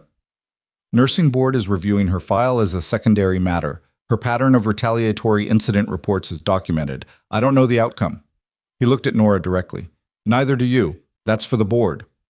She knew. She wasn't asking for a predetermined outcome. She was asking for the investigation to reach where it needed to reach, and it was. "Okay," she said. "Let's go." The nurse's station on the 4th floor was not a dramatic space. It was a curved desk with too many monitors and not enough room for the number of people who needed to use it, with a whiteboard on the wall behind it listing patient names and assignment columns, and a bulletin board beside that with safety protocols and a sign reminding staff to complete their annual fire training by December. The overhead lights were the same flat fluorescent they'd always been. The floor smelled like antiseptic and floor wax, the way it always did. There were perhaps 20 people gathered, nurses who were on shift, a few coming off nights who had stayed, 2 residents, the floor's clinical coordinator, Beverly Tran near the back with her arms crossed, the aide and Okafor near the side wall. Ardell was not there because he was still technically a patient, and Nora had not asked for him to be moved, but she saw the door to room 412 was open about 6 inches, which was not how she had left it. She did not look at the door. She looked at Holt. He addressed the room in the unhurried way of a man who had given difficult addresses in worse places. He didn't editorialize. He stated facts. He said that Sergeant First Class Nora Vasquez had served 2 combat deployments with a specialized medical support element under Army Special Operations Command. That she had, during a classified operation, maintained 4 critically wounded personnel for over an hour under sustained hostile contact, using improvised protocols when standard resources were unavailable, that she had been wounded during extraction, that her subsequent medical evaluation had been conducted using a superseded protocol, producing an incorrect classification, resulting in a separation that should not have occurred. He said all of that clearly and without decoration, and the room was completely quiet. Then he said that a commendation approved 14 months before her separation for actions during that operation had never been formally delivered due to an administrative failure during a unit transition. He reached into a case that the second aide had been holding. The medal was the Army Commendation Medal with Valor device, a small thing in the way that all medals are small when you see them in a room with other ordinary objects, and enormous in every way that is harder to explain. Holt presented it without a speech, because he was the kind of man who understood that the object and the occasion were sufficient. He looked at her when he placed it in her hand. His expression was the one she had finally categorized: respect, offered plainly, without the performance of it. She looked at it for a moment. Something moved through her that she had no particular language for. Not pride or not only pride, but the specific sensation of a thing that has been suspended for 6 years finding the ground again. 6 years of carrying the weight of something unresolved, something incorrectly classified, something taken without being formally acknowledged as taken. It had not stopped her from functioning. She had functioned. But it had been there, a persistent pressure she had learned to work around the way you work around an old injury, compensating without thinking, until you forget that the compensation is not the same as being whole. She closed her hand around it. She didn't give a speech either. She said, "Thank you," and she meant it completely and without any of the deflecting qualifications she might have offered in another moment, because Holt had come here personally, had brought Okafor in the dress uniforms, and the careful attention to doing this in the right building, and that deserved a straight answer. There was a sound from the room behind her. Ardell, in the doorway of room 412, in his hospital gown and socked feet with one hand braced against the doorframe, raised his right hand in a crisp salute. Nora turned. She looked at him, this 22-year-old who had made one phone call that had redirected the trajectory of everything, who had been sharp enough to notice the specific quality of her movement in a trauma bay, while his own heart was deciding whether to continue, and she felt something that was much warmer than she generally permitted herself. She returned the salute. Ardell put his hand down and nodded once, the particular nod of someone who has settled something in their own account. Then a nurse she didn't know well began to clap, and it spread, and she stood in the flat fluorescent light of the fourth-floor nurses' station while the people around her acknowledged what had happened and what she was, and she did not deflect it or minimize it. She let it land. The morning continued because mornings do. Patients needed their 10 o'clock medications. The post-op in room 7 was asking about his discharge timeline. A family in room 3 wanted to speak with someone about a care plan they didn't understand. Nora did all of it, working through the morning with the medal in her scrub's pocket, which was not regulation but was where it needed to be for the next few hours. At 11:30, Goss found her in the medication room. The investigator had the look of someone who had been awake since before dawn and was running on discipline rather than energy, but her manner was the same as it had been yesterday. Direct, measured, clinically grounded. "I wanted to tell you personally before the formal communication goes out," Goss said. "The preliminary findings from the forensic review are sufficient to refer Dr. Fallon's case to the State Licensing Board for emergency suspension proceedings. That's separate from the health authority's investigation and the AG referral. It means the licensing board can act immediately, rather than waiting for the full investigation to conclude." "Timeline?" Nora asked. "Emergency proceedings move in days, not months. His license will be suspended pending a full hearing, which he has the right to request." Goss paused. "Based on what the recovery team found in the deleted files, the correspondence with Richard Odom, the altered records, the cross-hospital pattern, I don't expect the hearing to go well for him." "The patients in Bend," Nora said. "The ones from the inquiry.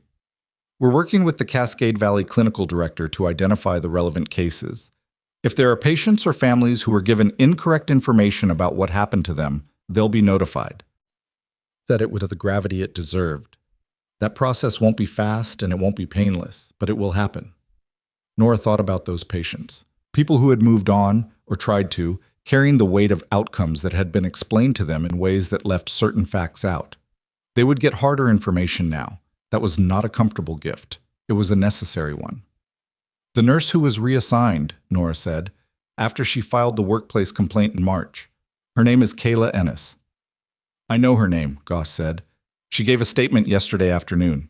She's been offered reinstatement to her original position with back pay for the period of the reassignment. Did she accept? She's thinking about it. Goss's expression shifted slightly. The first thing approaching human texture she had shown in 2 days of professional precision. She said she needed a few days to decide if she trusted the place enough to come back. That's fair, Nora said. It is, Goss agreed. She left. Nora went back to work. Ardell was discharged at 2:15. His CO had sent a staff sergeant to collect him, a woman named Vickers, who had the manner of someone doing her job, and also quietly. Very relieved that the person she was collecting was ambulatory and breathing without mechanical assistance. The chest tube site was clean and healing. His follow-up care plan was documented. The thoracic fellow had reviewed everything twice. Nora found him in the discharge bay, already in his uniform, sitting in the mandatory wheelchair that patients are required to use for the trip to the door, regardless of whether they are perfectly capable of walking, which he clearly was. You look annoyed by the chair, she said. It's a dignity issue, he said. It's a liability issue, she said. Hospital policy. Same thing? From my end. She stood beside him for a moment. The discharge bay was busy. 2 other patients waiting, a family with too much luggage, an orderly trying to manage the traffic. Ordinary controlled chaos. You're going to be fine, she said. It was a clinical statement and also something else. I know. He looked up at her. What about you? It was the same question he'd asked earlier in the week, and she had a slightly different answer now. I'm working on it, she said. He considered that. That's more honest than last time. I'm practicing. He almost smiled. Then he said, What you did in that bay. I know you know this, but I'm going to say it anyway. I was awake enough to understand what was happening. I knew I was in trouble. I could feel it, the pressure, the way breathing had stopped working, and I knew nobody was moving. He paused. And then you moved, and it mattered that someone moved. It mattered that it was you. Nora looked at him. She had kept 4 people alive in a burning field with her hands and whatever she could reach, and she had never gotten to hear from any of them whether it mattered, because the extraction had gone. The way extractions went and people dispersed into the vast machinery of war and recovery, and she had come home to paperwork that said she was a liability. She had learned to make peace with not hearing. She heard it now. Take care of yourself, Corporal, she said. Follow the discharge instructions. No heavy lifting for 6 weeks. Copy that, he said. The orderly wheeled him toward the door. At the threshold, Ardell turned and looked back at her once, and she raised a hand briefly, and then he was outside in the November air, and she was standing in the discharge bay with the medal in her pocket and the rest of the afternoon in front of her. She went back to work. Holt found her before he left, at 4 o'clock, when her shift was winding down. He didn't need long. He told her the Army had formally submitted the corrected service record, that the TBI reassessment would be conducted by an independent military medical board within 60 days, and that the result of that reassessment would determine what, if any, additional corrective actions were available regarding her separation. You're not required to rejoin, he said. I want to be clear about that. This is about making the record correct, not about recruiting you back. I know, she said, but if you ever I know, she said again, not unkindly. I'll think about it. Holt nodded.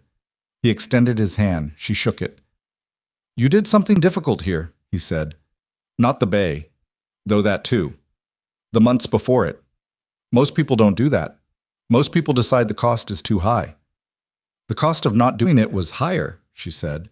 He looked at her for a moment with the expression of a man who had commanded large numbers of people over a long career and had occasionally encountered someone who operated from a different calculation than most.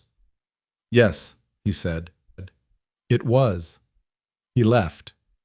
3 weeks later, the state licensing board suspended Gregory Fallon's medical license on an emergency basis pending a full disciplinary hearing. The formal notice ran 2 pages. The grounds listed included falsification of medical records, unauthorized pharmaceutical override authorizations constituting a pattern of unsafe practice, and conduct related to the suppression of patient safety complaints. An additional paragraph noted that the licensing board was coordinating with the state attorney general's office regarding matters that extended beyond the board's independent jurisdiction. Fallon did not make a public statement. His attorney issued a 4-sentence response calling the proceedings premature. It was reported briefly in the Oregon medical press, and then the coverage moved on, the way coverage does. Roland Marsh received a formal notice of investigation from the state bar 3 days after the licensing board's action. The grounds included potential witness interference arising from his unauthorized appearance on a restricted hospital floor and his use of confidential information obtained from a hospital administrator to contact a protected party. The bar investigation was ongoing. His firm quietly withdrew from representing Mercy Holloway in unrelated matters 2 weeks later. Richard Odom's cooperation with the Attorney General's office resulted in a formal finding that the credentialing process for Dr. Fallon's hiring had been conducted with material omissions. Specifically, that a formal internal inquiry at Cascade Valley Medical had been known to the committee chair and not disclosed to the full committee, and that Fallon's hiring had proceeded on the basis of incomplete information. Whether Richard Odom's omission had been negligent or deliberate was a question the AG's office continued to examine. He had resigned from the committee. He did not return to any hospital governance role. Patricia Odom was cleared of direct knowledge of her husband's conduct in the credentialing matter, a finding that surprised some people and not others. Her voluntary report of the deletion event was noted formally in the investigation record. She remained on administrative leave while the hospital board conducted its own review of administrative practices. The outcome of that review was not yet determined, but the board had retained an independent firm to conduct it rather than managing it internally, which was itself a change. Sandra Kell retained her nursing license. The state nursing board issued a formal letter of concern regarding her pattern of retaliatory incident reports, which entered her professional record permanently. She was not restored to a charge nurse position. She continued working on a medical floor in a staff nursing capacity, which was what she was qualified for and what she did. Kayla Ennis, after 6 days of consideration, accepted reinstatement to her original position. She returned on a Monday morning, and nobody made a speech about it, which was how she wanted it. Terry Waxman received a formal acknowledgement from the state health authority confirming that her retained records had constituted material evidence in a regulatory proceeding of significant public health importance. It was bureaucratic language, and it was accurate, and she kept the letter. She had spent 14 months not knowing whether what she'd done was the right thing, and now there was a document that said it was. She kept that too. The hospital offered Nora a new position in December, not a return to the 4th floor under the same conditions. Something different, a newly created role with a title that had not existed at Mercy Holloway before, Director of Clinical Safety and Nurse Practice Standards. The position came with real authority, oversight of the incident reporting system, direct access to the hospital board's quality committee, the ability to flag concerns through a protected channel that bypassed department heads, and a mandate to rebuild the staffing and safety standards for nursing practice across all units. Patricia Odom did not offer it. Patricia was on leave. The interim hospital administrator offered it, a physician named Dr. Carl Whitby, who had been brought in from outside while the board completed its review, and who had reviewed Nora's documentation and the investigation record and apparently concluded that the person who had spent 11 months identifying the problems was the logical candidate to help fix them. She did not accept immediately. She asked for 2 days to think about it, which was a specific kind of discipline, the ability to not say yes to the right thing until she understood her own reasons for saying it. On the second evening, she sat at her kitchen table with the metal in front of her on the wood surface and thought about what she wanted. Not what was available, not what made sense strategically, what she actually wanted. She wanted the 4th floor nurses to have a protected way to report what they saw without being reassigned to overnight non-clinical duties 6 days later.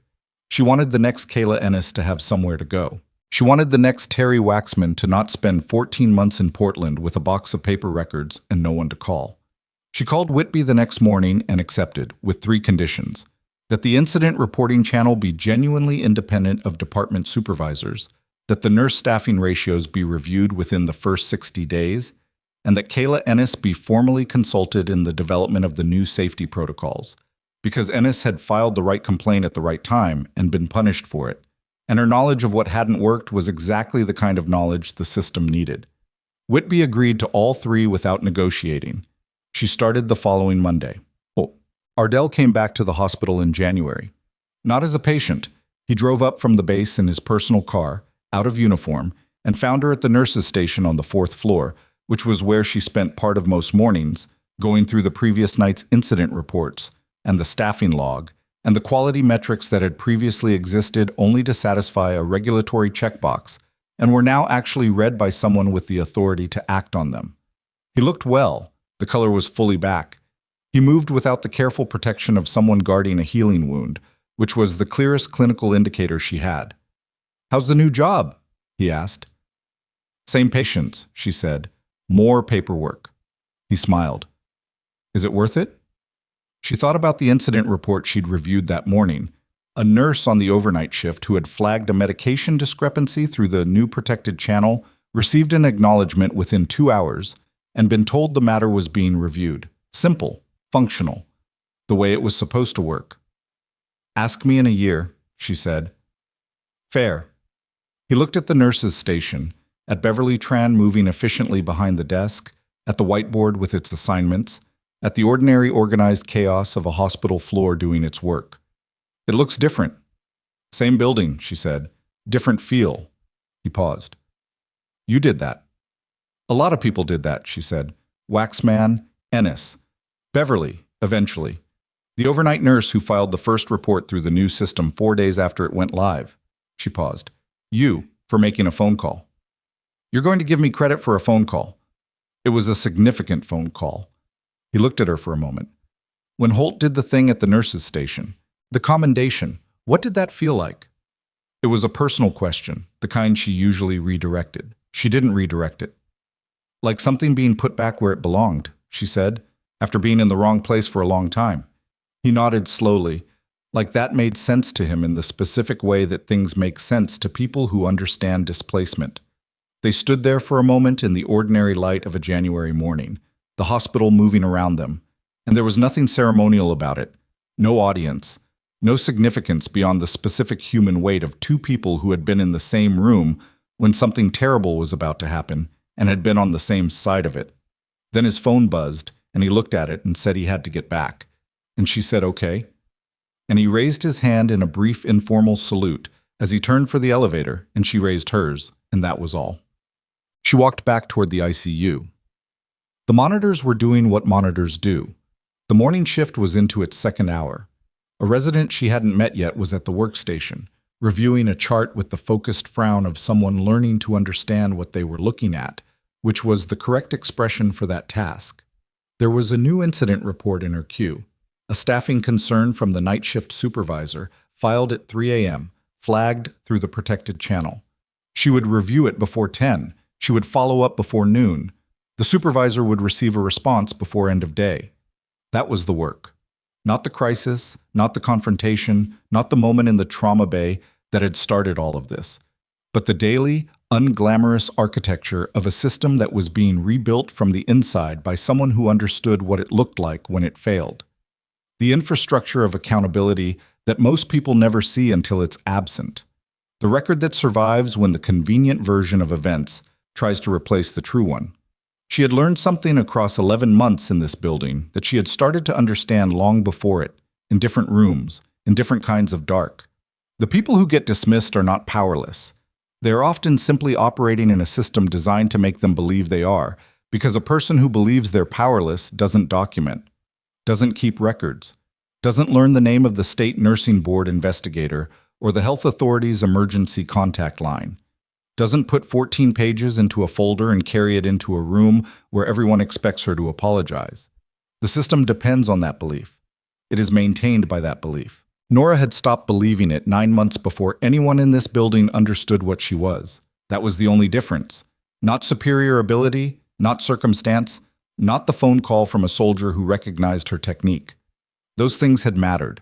But the foundation of everything, the documentation, the pattern recognition, the willingness to keep going when going forward looked identical to futility, had come from a decision she'd made quietly, alone, in her 3rd month at Mercy Holloway. She had decided she was not going to let what she saw disappear. Everything else had followed from that. She opened the incident report, read it twice, and began to type her response. The monitors kept beeping. She kept working. Because this was the thing they never understood. The thing that had made them so confident she could be managed and minimized and filed away with a complaint against her license and 2 write-ups in her HR folder. They had looked at her and seen someone who could be ignored. They had never considered what kind of person chooses to be quiet. The morning continued because mornings do. Patients needed their 10 o'clock medications. The post-op in room 7 was asking about his discharge timeline. A family in room 3 wanted to speak with someone about a care plan they didn't understand. Nora did all of it, working through the morning with the metal in her scrub's pocket, which was not regulation but was where it needed to be for the next few hours. At 11:30, Goss found her in the medication room. The investigator had the look of someone who had been awake since before dawn and was running on discipline rather than energy, but her manner was the same as it had been yesterday, direct, measured, clinically grounded. "I wanted to tell you personally before the formal communication goes out," Goss said. "The preliminary findings from the forensic review are sufficient to refer Dr. Fallon's case to the State Licensing Board for emergency suspension proceedings. That's separate from the health authority's investigation and the AG referral. It means the licensing board can act immediately rather than waiting for the full investigation to conclude." "Timeline?" Nora asked. "Emergency proceedings move in days, not months. His license will be suspended pending a full hearing, which he has the right to request." Goss paused. "Based on what the recovery team found in the deleted files, the correspondence with Richard Odom, the altered records, the cross-hospital pattern, I don't expect the hearing to go well for him." "The patients in Bend," Nora said, "the ones from the inquiry. We're working with the Cascade Valley Clinical Director to identify the relevant cases. If there are patients or families who were given incorrect information about what happened to them, they'll be notified." Goss said it with the gravity it deserved. "That process won't be fast and it won't be painless, but it will happen." Nora thought about those patients. People who had moved on or tried to, carrying the weight of outcomes that had been explained to them in ways that left certain facts out. They would get harder information now. That was not a comfortable gift. It was a necessary one. "The nurse who was reassigned," Nora said, "after she filed the workplace complaint in March. Her name is Kayla Ennis." "I know her name," Goss said. "She gave a statement yesterday afternoon. She's been offered reinstatement to her original position with back pay for the period of the reassignment. Did she accept?" "She's thinking about it." Goss's expression shifted slightly, the first thing approaching human texture she had shown in 2 days of professional precision. "She said she needed a few days to decide if she trusted the place enough to come back." "That's fair," Nora said. "It is," Goss agreed. She left. Nora went back to work. Atsat. Ardell was discharged at 2:15. His CO had sent a staff sergeant to collect him, a woman named Vickers, who had the manner of someone doing her job, and also quietly very relieved that the person she was collecting was ambulatory and breathing without mechanical assistance. The chest tube site was clean and healing. His follow-up care plan was documented. The thoracic fellow had reviewed everything twice. Nora found him in the discharge bay, already in his uniform, sitting in the mandatory wheelchair that patients are required to use for the trip to the door, regardless of whether they are perfectly capable of walking, which he clearly was.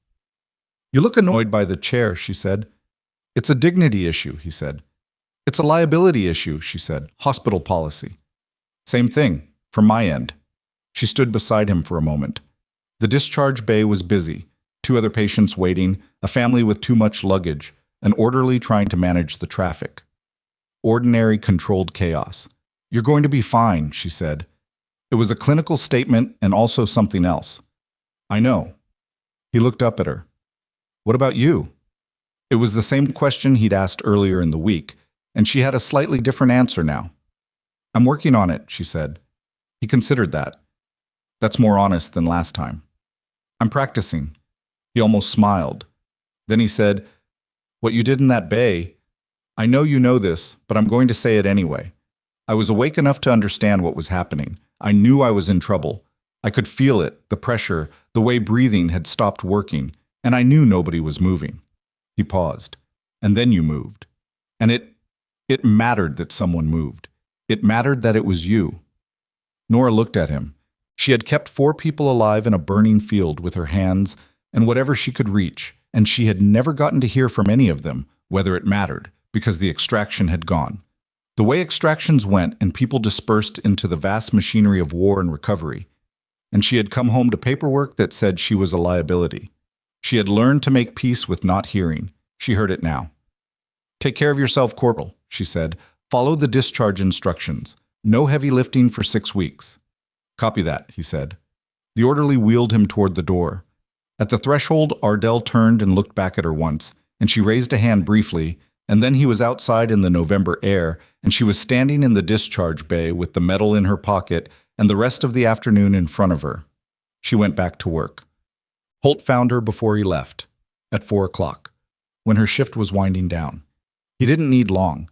He told her the Army had formally submitted the corrected service record, that the TBI reassessment would be conducted by an independent military medical board within 60 days, and that the result of that reassessment would determine what, if any, additional corrective actions were available regarding her separation.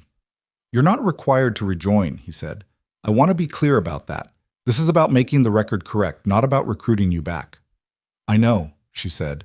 "But if you ever—" "I know," she said again, not unkindly. "I'll think about it." Holt nodded. He extended his hand. She shook it. "You did something difficult here," he said. "Not the Bay. Though that too. The months before it. Most people don't do that. Most people decide the cost is too high." "The cost of not doing it was higher," she said. He looked at her for a moment with the expression of a man who had commanded large numbers of people over a long career and had occasionally encountered someone who operated from a different calculation than most. "Yes," he said. "It was." He left. 3 weeks later, the state licensing board suspended Gregory Fallon's medical license on an emergency basis pending a full disciplinary hearing. The formal notice ran 2 pages. The grounds listed included falsification of medical records, unauthorized pharmaceutical override authorizations constituting a pattern of unsafe practice, and conduct related to the suppression of patient safety complaints. An additional paragraph noted that the licensing board was coordinating with the state attorney general's office regarding matters that extended beyond the board's independent jurisdiction. Fallon did not make a public statement. His attorney issued a 4-sentence response calling the proceedings premature. It was reported briefly in the Oregon medical press, and then the coverage moved on, the way coverage does. Roland Marsh received a formal notice of investigation from the state bar 3 days after the licensing board's action. The grounds included potential witness interference arising from his unauthorized appearance on a restricted hospital floor and his use of confidential information obtained from a hospital administrator to contact a protected party. The bar investigation was ongoing. His firm quietly withdrew from representing Mercy Holloway in unrelated matters 2 weeks later.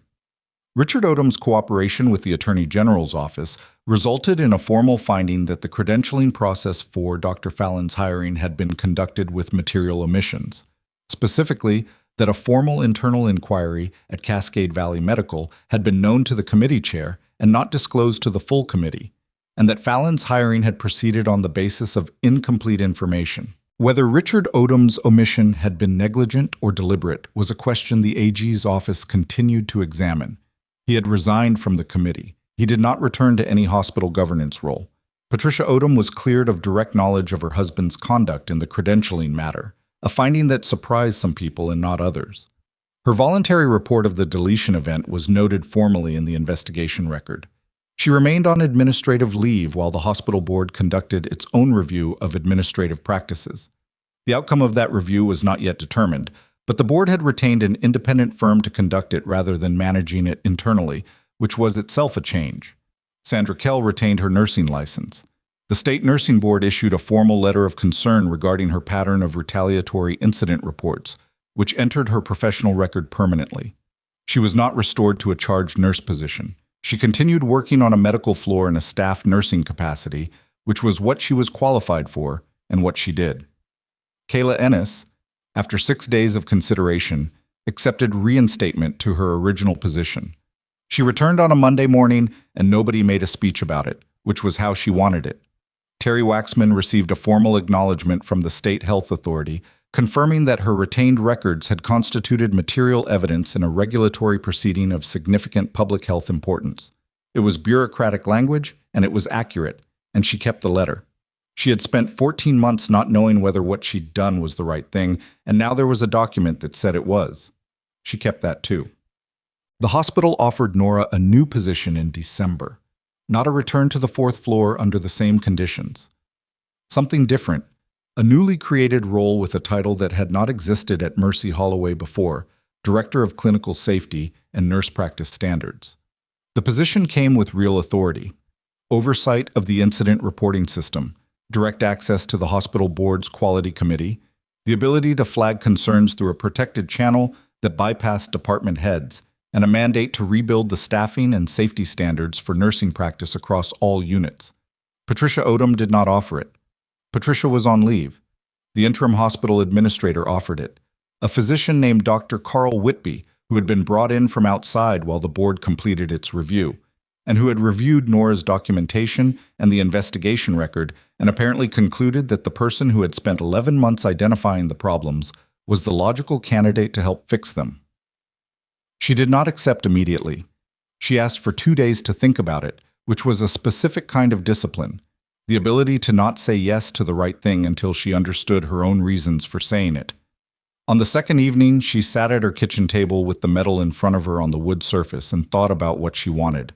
Not what was available, not what made sense strategically, what she actually wanted. She wanted the fourth-floor nurses to have a protected way to report what they saw without being reassigned to overnight non-clinical duties 6 days later. She wanted the next Kayla Ennis to have somewhere to go. She wanted the next Terry Waxman to not spend 14 months in Portland with a box of paper records and no one to call. She called Whitby the next morning and accepted, with 3 conditions: that the incident reporting channel be genuinely independent of department supervisors, that the nurse staffing ratios be reviewed within the first 60 days, and that Kayla Ennis be formally consulted in the development of the new safety protocols, because Ennis had filed the right complaint at the right time and been punished for it, and her knowledge of what hadn't worked was exactly the kind of knowledge the system needed. Whitby agreed to all 3 without negotiating. She started the following Monday. Ardell came back to the hospital in January. Not as a patient, he drove up from the base in his personal car, out of uniform, and found her at the nurses' station on the 4th floor, which was where she spent part of most mornings, going through the previous night's incident reports, and the staffing log, and the quality metrics that had previously existed only to satisfy a regulatory checkbox, and were now actually read by someone with the authority to act on them. He looked well. The color was fully back. He moved without the careful protection of someone guarding a healing wound, which was the clearest clinical indicator she had. "How's the new job?" he asked. "Same patients," she said. "More paperwork." He smiled. "Is it worth it?" She thought about the incident report she'd reviewed that morning. A nurse on the overnight shift who had flagged a medication discrepancy through the new protected channel received an acknowledgement within 2 hours and been told the matter was being reviewed. Simple, functional, the way it was supposed to work. "Ask me in a year," she said. "Fair."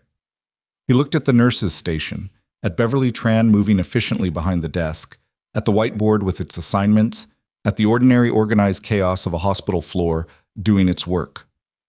"It looks different." "Same building," she said. "Different feel." He paused. "You did that." "A lot of people did that," she said. "Waxman, Ennis, Beverly, eventually. The overnight nurse who filed the first report through the new system 4 days after it went live." She paused. "You, for making a phone call. You're going to give me credit for a phone call." It was a significant phone call. He looked at her for a moment. "When Holt did the thing at the nurses' station, the commendation, what did that feel like?" It was a personal question, the kind she usually redirected. She didn't redirect it. "Like something being put back where it belonged," she said, "after being in the wrong place for a long time." He nodded slowly, like that made sense to him in the specific way that things make sense to people who understand displacement. They stood there for a moment in the ordinary light of a January morning, the hospital moving around them, and there was nothing ceremonial about it, no audience, no significance beyond the specific human weight of 2 people who had been in the same room when something terrible was about to happen and had been on the same side of it. Then his phone buzzed, and he looked at it and said he had to get back. And she said, "Okay." And he raised his hand in a brief informal salute as he turned for the elevator, and she raised hers, and that was all. She walked back toward the ICU. The monitors were doing what monitors do. The morning shift was into its second hour. A resident she hadn't met yet was at the workstation, reviewing a chart with the focused frown of someone learning to understand what they were looking at, which was the correct expression for that task. There was a new incident report in her queue, a staffing concern from the night shift supervisor, filed at 3 a.m., flagged through the protected channel. She would review it before 10. She would follow up before noon. The supervisor would receive a response before end of day. That was the work. Not the crisis, not the confrontation, not the moment in the trauma bay that had started all of this, but the daily, unglamorous architecture of a system that was being rebuilt from the inside by someone who understood what it looked like when it failed. The infrastructure of accountability that most people never see until it's absent. The record that survives when the convenient version of events tries to replace the true one. She had learned something across 11 months in this building that she had started to understand long before it, in different rooms, in different kinds of dark. The people who get dismissed are not powerless. They are often simply operating in a system designed to make them believe they are, because a person who believes they're powerless doesn't document, doesn't keep records, doesn't learn the name of the state nursing board investigator or the health authority's emergency contact line, doesn't put 14 pages into a folder and carry it into a room where everyone expects her to apologize. The system depends on that belief. It is maintained by that belief. Nora had stopped believing it 9 months before anyone in this building understood what she was. That was the only difference. Not superior ability, not circumstance, not the phone call from a soldier who recognized her technique. Those things had mattered. But the foundation of everything, the documentation, the pattern recognition, the willingness to keep going when going forward looked identical to futility, had come from a decision she'd made quietly, alone, in her 3rd month at Mercy Holloway. She had decided she was not going to let what she saw disappear. Everything else had followed from that. She opened the incident report, read it twice, and began to type her response. The monitors kept beeping. She kept working. Because this was the thing they never understood. The thing that had made them so confident she could be managed and minimized and filed away with a complaint against her license and 2 write-ups in her HR folder. They had looked at her and seen someone who could be ignored. They had never considered what kind of person chooses to be quiet.